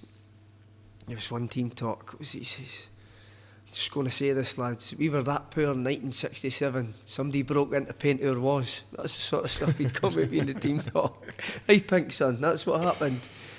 He'd tell. He'd just come up with some stories. He didn't really focus on opposition. He had a knack of just relaxing people. The players, there was always that bit of fun, camaraderie. And then you were down to the serious stuff. And when it was serious, He wanted you to play, he wanted you to express yourself. And he hated losing. And you wanted to impress him. But he certainly, I've not met anyone that is to the point as a manager. I've learnt a lot from him. I've learned to be able to deal with stuff in football, because the way he is with people, there's no messing about. I remember the buzz of that season was brilliant for you. I remember speaking about, you came in the shop, because I was doing some trainers for you. Mind you. there, that's right. Yeah. Still got them, I got you to dye them, that's right. Might need them done again, mate. Come in. That was years ago, wasn't it? 7, 8 years ago. It was when this was going on, because I remember asking you Right, about it. that's like, right. Well, like, He was. We won the league twice when he was there, and come to Magaluf and that we were. All the coaches came. So he was there with the Hawaiian shirt open, his sandals, his flip flops. what's your favourite story about Dick Clark? About who? Dick Clark. About Dick. My favourite. One that sticks out he was ruthless. This one sticks out. We had a goalkeeper on loan for Aberdeen, Robbie Much, and he came in and we played. I actually think we played United, and he done really well. I think we beat them in the Sections Cup, and we went to Dunfermline in the midweek, and we were 2-0 down at half time, and Robbie had a bit of a howler, and he come in. Now there's so many, but this one sticks out. And everybody's just kind of muttering and arguing, but should we do this? He's like, right, shut the fuck up.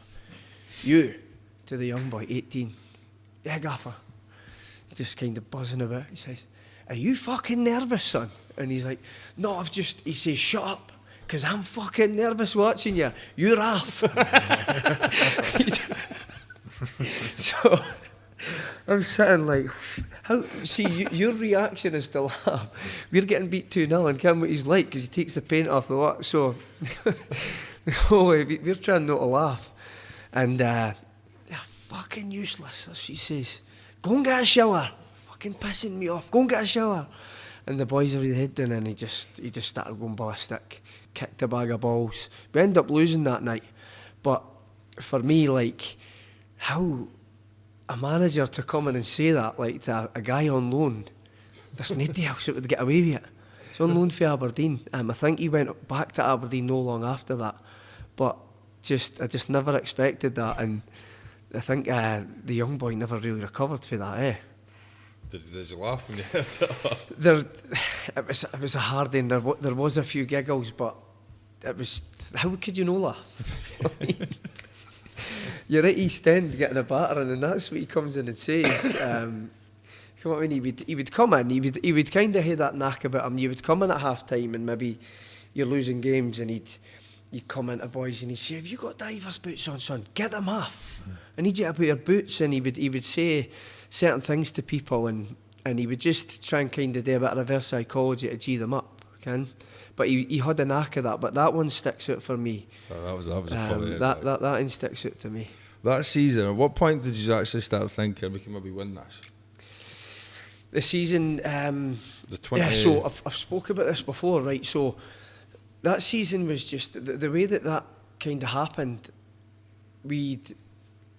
So leading up to that, the COVID season, we actually finished fourth because it got cut short. If that went on, we equally could have finished in the bottom two or wherever, but we ended up finishing fourth. So that was seen as a success. The next season, I think we stayed up on the last day, we finished 8th. And then the season after that was the season that we could have went all the way. We just went about our business. We brought in Joel Newbley from Livingston. And I always remember his first session up at Letham at Perth. He trained, and he come in 6'4", big guy.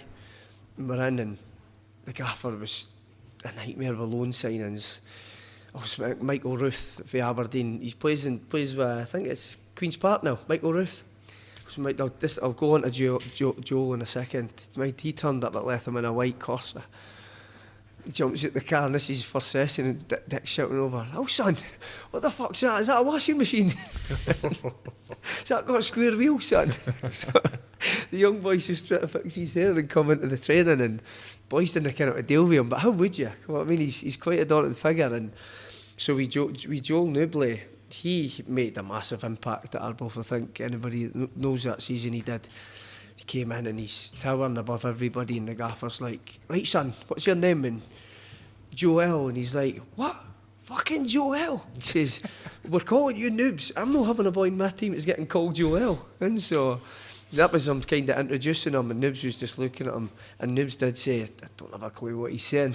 And he's done interviews, Noobs, to be fair, where he's been asked, because he was in the limelight that year in the BBC, and that I spoke to him, and he speaks about the gaffer in high regard and does say, I don't know what he says, but the boys laugh when he speaks, so I just laugh with him. So he was one that never understood. But going back to him, I think Livingston got him from Aldershot and was like, look, he's maybe not ready, so he came to us. But that was the making of him for 6 months, him and Michael McKenna.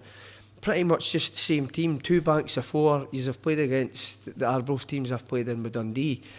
Nothing weird or wonderful. They would get it forward, they would back it up, they'd be hard to beat. Boys, there was a lot of boys, I would say, working class that played in that team for maybe 6-7 years that had a real good connection with each other, and I feel that was really important in that team. And that season it kind of came to fruition. We were going to Kilmarnock beating them 1-0, you were going to Partick beating them, United, there was games, sorry, no United, that was season before, there was teams you were going winning and beating, and there was that belief now that Arbroath were kind of established and we were here to win. There was a massive buzz about us, yeah. I would say we got to Christmas, I do remember this, we got to Christmas and we'd beat Kelly, the game on the telly when Jack Hamilton scores, Tommy Wright was the manager, and we win 1-0 and we'd already beat them down there 1-0, and that was where the buzz really started to get created, that there was a wee chance here. And then Kilmarnock changed managers at Christmas time, they got McInnes in. And you seen straight away, I think he brought like 7 boys in and they got rid of a few and they started to pick up.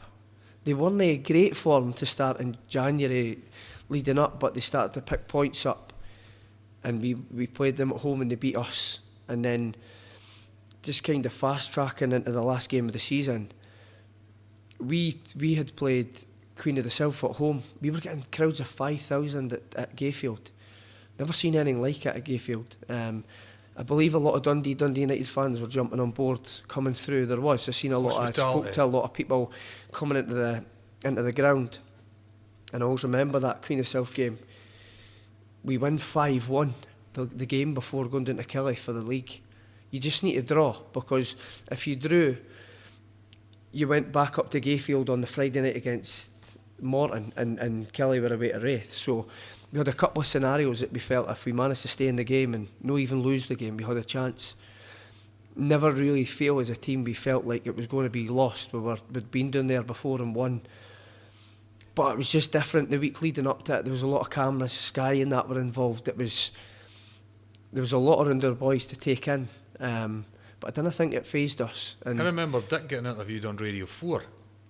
He was getting interviewed on the news on Radio 4 and you could hear that the people in that he was coming away with all his stuff, and I think the boy came on and actually said, I'm not really sure what he said there, kind of thing. He would be at training and he'd pull the phone out and his brother would be doing the team talk at training and he'd go, Sir Alex Ferguson, lads, look. He's texting them saying all the best against Kilmarnock and that, but he was at it, and he would say things like that and make out that he'd text them. That's what he was like. Sorry lads, I'll just text him back and that. So he was just trying to kind of have a bit of fun and relax the boys. But there was a lot of cameras, obviously, in front of the cameras. I felt like that week we were just ready to go and get down and trying to get the job done. And we went down there. We got to Kilmarnock, got off the bus. Now, when you get off at Kilmarnock, you park, you go through the gates, you go through the door, and there's a long tunnel that takes you to the dressing rooms. We were in the dressing rooms when we beat them 1-0 with Tommy Wright. Anton Dowd scored. That was closed off for us on that night. Not many people know this. That was closed off. That's not the way you go in. We got put into... See where Kilmarnock is when you come at the tunnel? At the right-hand side where Kilmarnock is now, and it's got the disabled bit behind the goals, and then it's got the main stand. We got put into 2 porta cabins, pretty much in the away support. 2 porta cabins that were sitting there. That's what they put us in, right for the start. We were up against it. Do I hold that against them? Nah, because for me, with experience, I think that speaks volumes of where Arbroath were as a club at that time, and that a team like Kelly would resort to saying, we need to do this. We need to make this tough. So we ultimately got changed and beside their away support. And we come out the there was a fence kind of for the stand behind the goal. There was a fence cutting their fans off for us. When we were at the porta cabins to go and warm up, fans were going upstairs screaming at you. They were able to see you. They wanted to throw anything at you. They could have. You were exposed to them. They wanted it to be rougher, but they wanted it to be tough. It started well, though. And we had to come for the back stand and walk out. But I just felt it didn't faze us. We just had players that were able to stand up. And getting on to that, it didn't faze us. We actually done really well. We went 4-5-1. We were cruising. I felt we were comfy. James Cragen scored. We went in at half time. We were sound. I was thinking, we need to see this through, even if it's a draw. But you could win the league tonight if you win. And second half, they started to come into it. But I do remember one thing that I felt changed kind of the whole thing in the stadium, and it did. McInnes sent Chris Burke out for a warm-up, and the whole place erupted. Like, totally erupted. And obviously, he's held in high regard there. And for me, that was a game changer. It was. He went and warmed up. Got that you could just feel the energy for him. He was a player at that time for them that was somebody that they felt should play, but certain games McInnes wasn't playing him. He was an impact. And when he came on, the place just erupted. And straight away, Colin Hamilton was a good player at that level, and he had the better of him.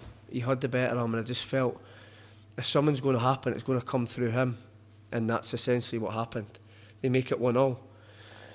And I do think to this day, it was maybe the difference between Dick and McInnes, the experience. We tried to go for it, and he brought Whiting on. And he probably could have just been like, do you know what, we'll shut up shop and we'll get back up the road.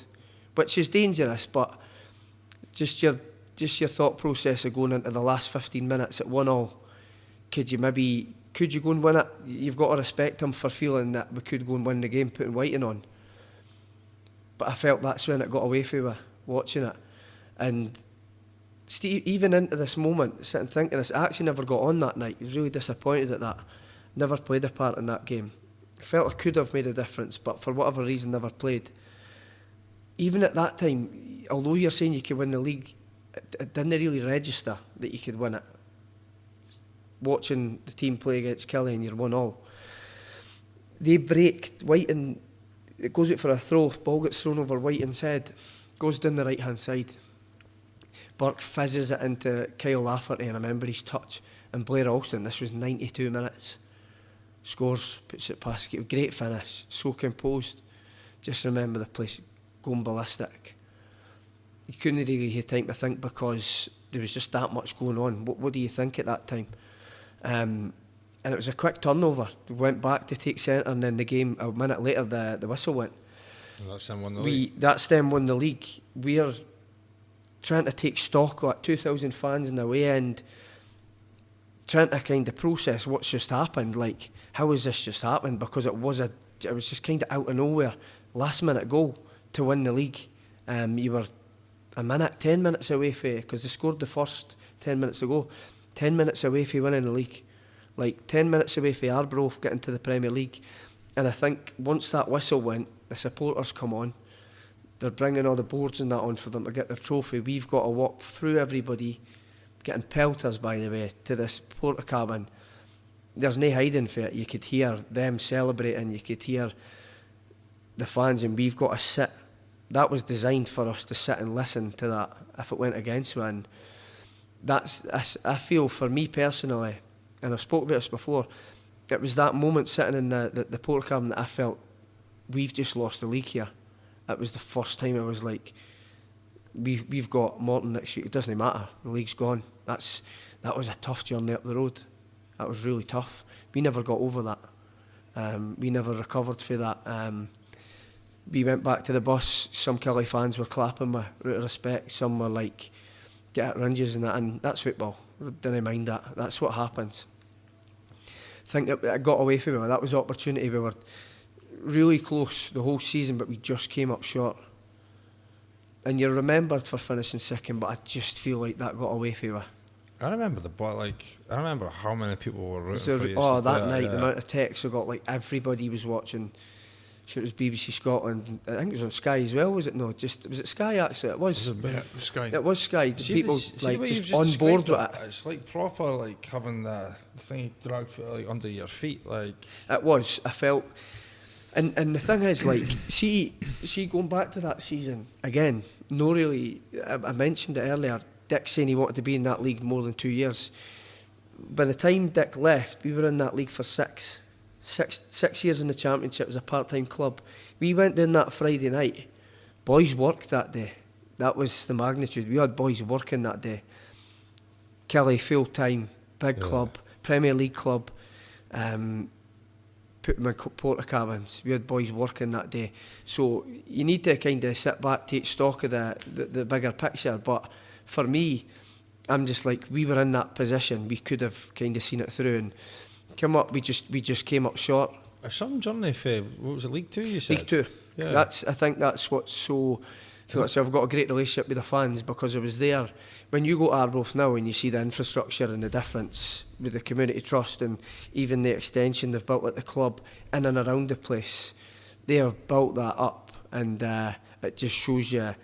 Sometimes clubs could get into the Championship, but the actual club doesn't evolve with it. But I feel as a team and the players just went from that League 2 season right up, and when you go to the club now, it's a completely different place. It's a modern day kind of part-time, do you know what I mean, old school type stadium, but it's within the modern day. It's really nice, and I remember the days going back. They've got all the fancy lighting and all the boards and that, and whereas before it was just brick. Do you know what I mean? Wee bit of old AstroTurf carpet, and that's what you walked out on, and things like that. So there's been a lot of change and growth in the club from when I first started there, and massively proud of that as well. And I think that's how there's a great kind of rapport with the fans, because I've been there that whole time with them, and we had success. Like, these are just working class supporters, great unity of fans that kind of lived the dream, really, did it? They did. They won leagues. They've been mixing it with the country's biggest clubs within reason, getting trips to Tannadice, Dens, Parkhead, Rangers when we played in that league. So it's like time of their lives. You tend to take that into consideration as well.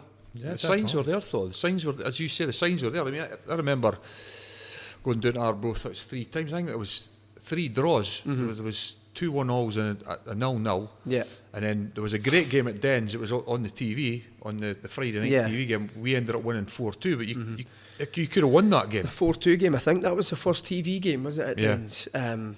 That was some game. I remember that. That started the great Friday night football matches on the Championship. That was some game I remember that night, and I think we came and brought it that night as well. I think we support went for Arbroath that night as well. The supporters, and I feel that was kind of the pinnacle where they're at.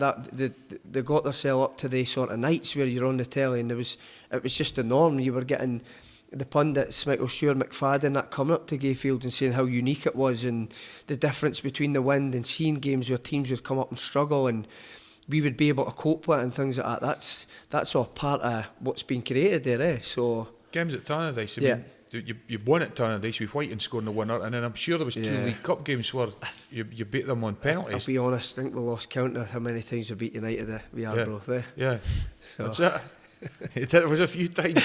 But let's talk about the wind. The wind at Arbroath. I mean, let's be quite honest with it. Everybody loves the trips to Arbroath. Yeah. Every supporter. Great but when you get there, depending on what the weather's like, it could be the most horrible place to be standing watching the football with the sea coming over the barrier walls.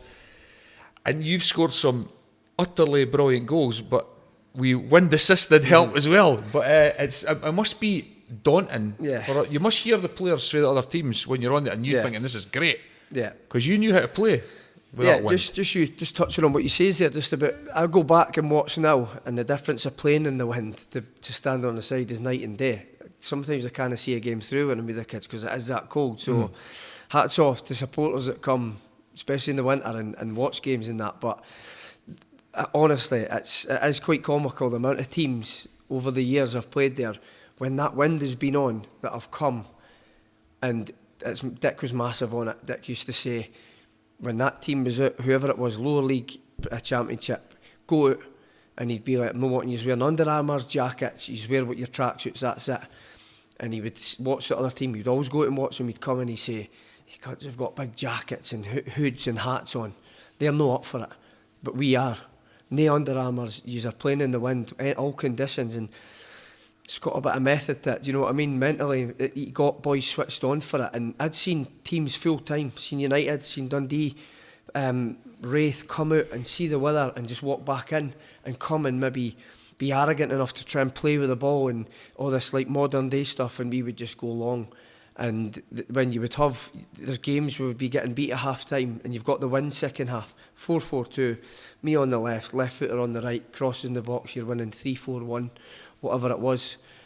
Teams really didn't deal with it. And in terms of the wind assisted goals, I kind of just felt over the years, and I got used to that, with the wind, if you could just get the laces through it, a wee bit of technique and get it on target, the amount of goals they scored with it was unbelievable. When you speak to goalies after the game, they just talk the wind, the movement, and that happened quite a lot when you were there.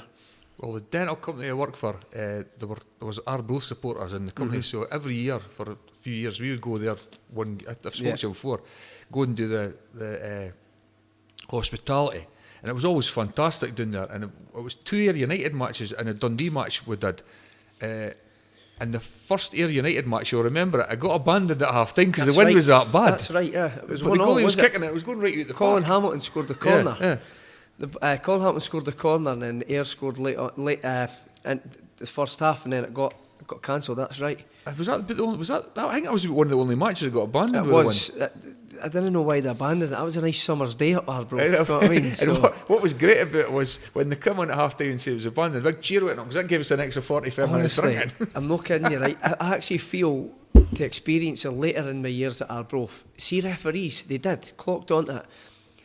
Some of them would come up and just be like, see, first half, they would see how bad it would get, and you would just get in their ear. If we had the win second half, which happened quite a lot, very rarely never, you would be like, ref, just play the first half and then we'll deal with it, and then they need to deal with the second half. And I believe some refs just went, you know what, we're coming back up on a Tuesday night, we'll just do it.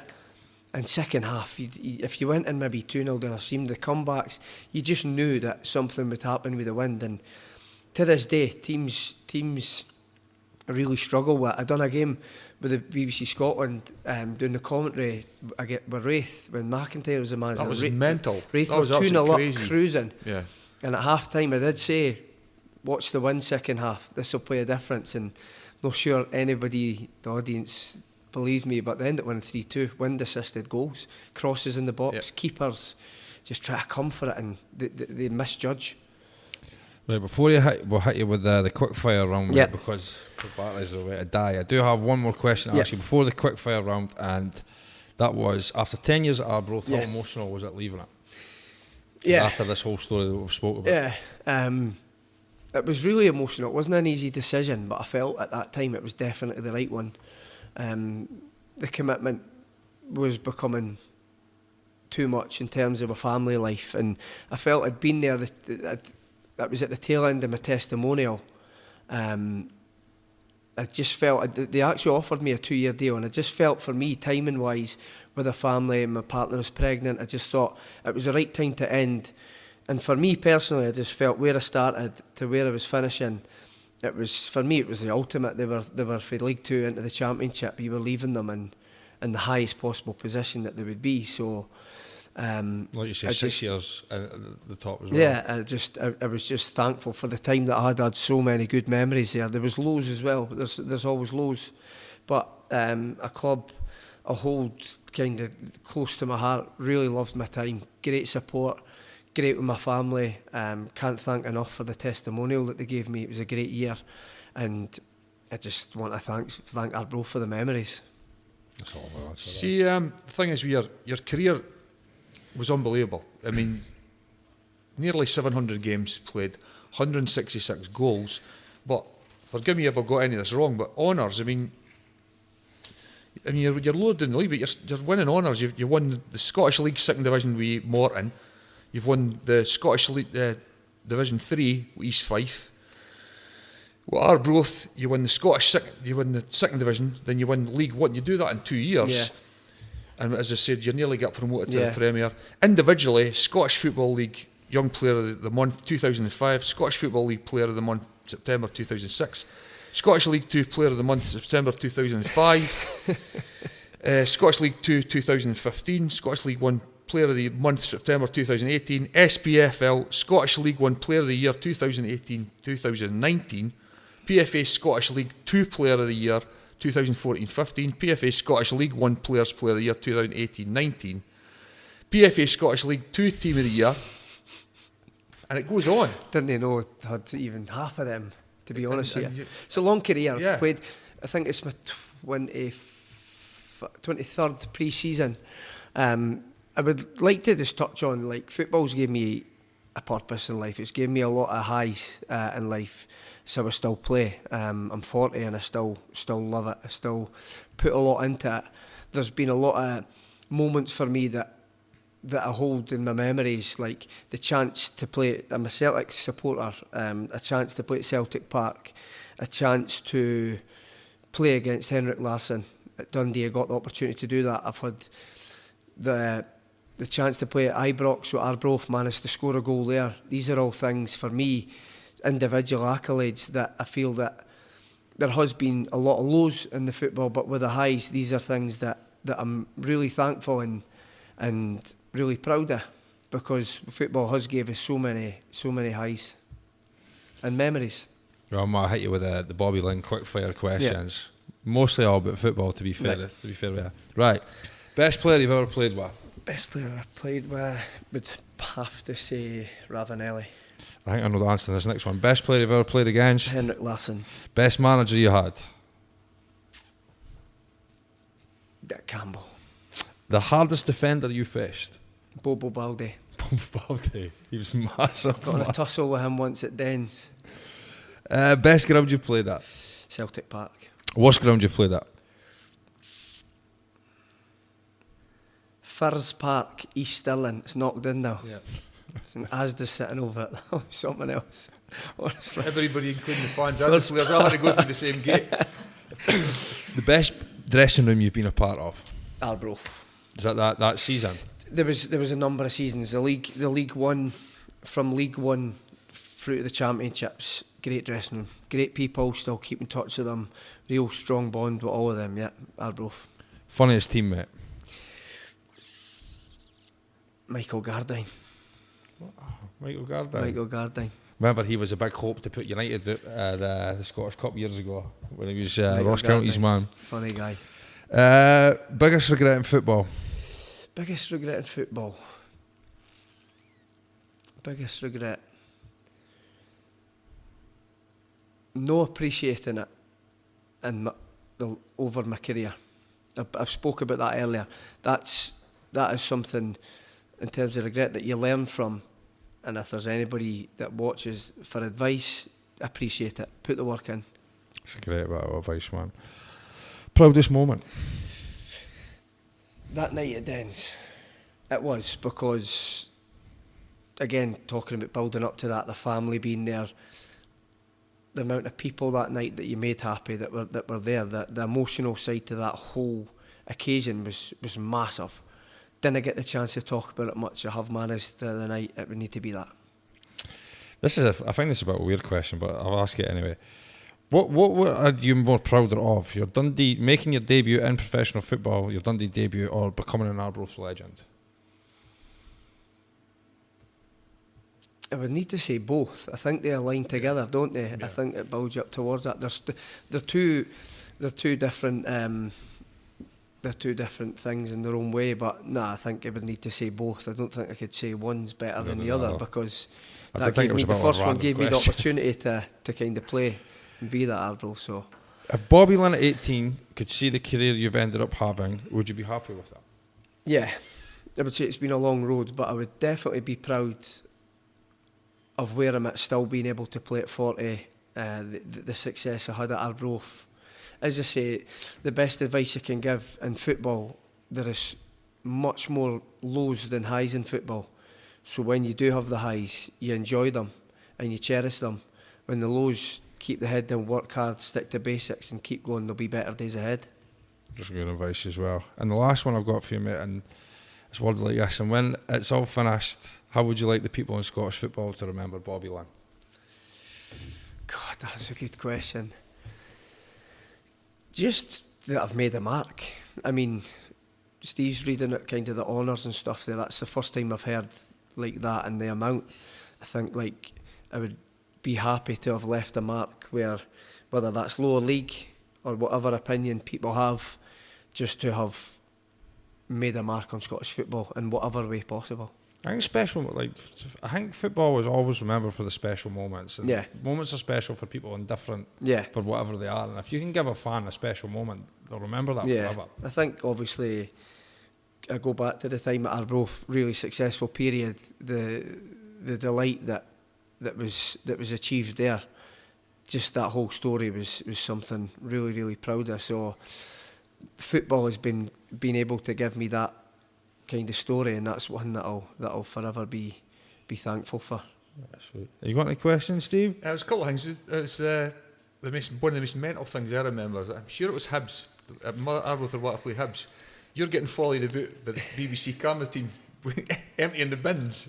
It was actually Partick Thistle, It was right? that TV game, and I got the call for BBC Scotland, like we're wanting to come and do a preview with you. I was going, all right, okay, how does that work? We'll come in a day in the life, bin man, what you do at work. And I was like, this is great, get involved, come in, and it was very surreal, and got a bit of pelters in the yard and that for it, but it was obviously good exposure for Dundee City Council. Takes the pressure off how terrible the workers are at emptying bins, you know what I mean? But it got a wee bit it was good. It was good. It was different. The cameras came in, they would watch your morning routine. They were everywhere. They were in the canteen. See, when a camera's about, you see the changing people. Yeah. I've even seen it with teammates. See, in the dressing room to when they're getting interviewed, a camera could totally change people, and seen a different side of certain people in canteen sitting watching me. Oh, it was just so surreal. Like that day, I was in Douglas. I had this reporter go out with a camera in Douglas, and he was out on the street with me, walking down the main street. Ballindine, is it? Yeah. And I'm emptying bins and there's cameras there, and people are walking past going, are you on TV, mate? I'm going, this is on TV, and the guy's got the camera, and you're emptying bins, and on my break I'm eating granola and yogurt, and I was eating that, and the boy's camera saying this is his snack for at work, and I'm sitting eating granola and yogurt in the corner of the cab with the motor and jumping out. It was they gave me new kit in Dundee City Council kit. I got this jacket I've never seen before, zipped it right up, tied it, and I was looking the part, and that was a bit surreal, but just thought it was great exposure to come in. Thought it was respectful coming in. It's unique as well, isn't it? Doing a wee feature, and I think that the work were kind of really happy with that, because again it was good exposure for them for that sort of thing happen within the workplace. And then the feature went on at half time that day, because that was our first live game in the championship. And when it was on, I just remember people texting me, and that still gets mentioned, because when you see a lot of the half time previews, it's like guys coaching and guys doing other things, but to come in and see somebody emptying bins, and that was quite unique. That's an insight. It gives you an insight to what a day job was like, and you were playing at night. Do you know what I mean? Yeah. Does coaching ever come into your mind for next? Coaching does. To be honest, more in the latter stages, I'm thinking about coaching. Football, I still enjoy playing now. I get a lot of people saying, "How do you know do?" I can't do both. I need to invest time into my football and into my family. Partly how I left Arbroath, but I couldn't do the coaching as well. I do feel that will come. There is a couple of things I could possibly look at when I'm finished up, but I believe I'll still be involved. As I say, I still love playing. You still get the comments, you're going to end soon, what you thinking, but nah, I don't think I am. I'm going to keep playing. I feel good, I'm active, I'm fit, I'm healthy, I want to keep going. So some of the most experienced players I've played with have said to me, play as long as you can, man, wherever that be. So Some boy in Japan that's playing, it's 57 or something, isn't I think maybe try and beat that. I think he's still good. Maybe try and get to 60 then if he's at that. Could I ask about we were talking earlier on about the goals? Yeah. You were able to score for any foot. Free kick. I want to know your favourite free kick goal and your favourite goal from normal play. The free kick would need to be. There's been a few. The one against Dundee was amazing, but you scored the cracker against Wraith Rovers. Yeah, but that was to make it 5-1 Wraith Rovers, so they were 5-0 up at that time. But that was probably the first time I'd ever scored kind of the knuckleball at Starts Park. That was. I have been open about that. I would say the Dundee one. We were in a tough place leading up to that game. That point was huge for us. Yeah. We ended up staying up in the league with that point at the end of the season. When you look at over a season, ultimately you could say that point kept me up. But I scored some goals at Gayfield, but that one was far out. That was Dick was saying to Rab Douglas, "What is he doing? He's not hitting this." Rab's like, just leave him.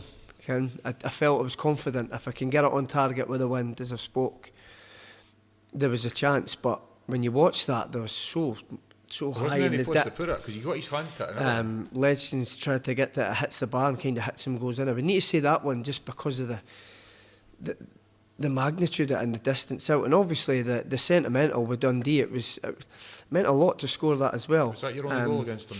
No, I scored one previous years against them. There was a game. Who scored it? Kane Hemmings scored for Dundee. I scored 2 at Gayfield against them. Oh yeah. Cut in from the left, and Jack Hamilton was in the goal. I scored one then again, wind assisted. I think it aimed for the corner flag and it went in the far side, so the wind took that in. But I would need to say favourite goal scored would need to be the one at Ibrox. Right. That one meant a lot. That was a just the feeling around that one. My family Celtic fans, like the whole background Celtic fans, have been brought up into that, and to be able to do that, the delight for pals and things like that, seeing your name speak to me about on the video printer on Sky Sports at Ibrox, making it 2-1. We ended up losing the game, which was disappointing, but again we took them all the way. But for me to be able to go there again through a career with Arbroath and score that was really nice. Well, Bobby, it's been a pleasure. I want to thank you for coming in and telling all these stories, mate. Thanks for having us, mate. Really enjoyed that. Absolutely brilliant. I enjoyed that. Cheers. This has been the Dundee Sole Podcast. We've been interviewing Bobby Linn. Go enjoy your night.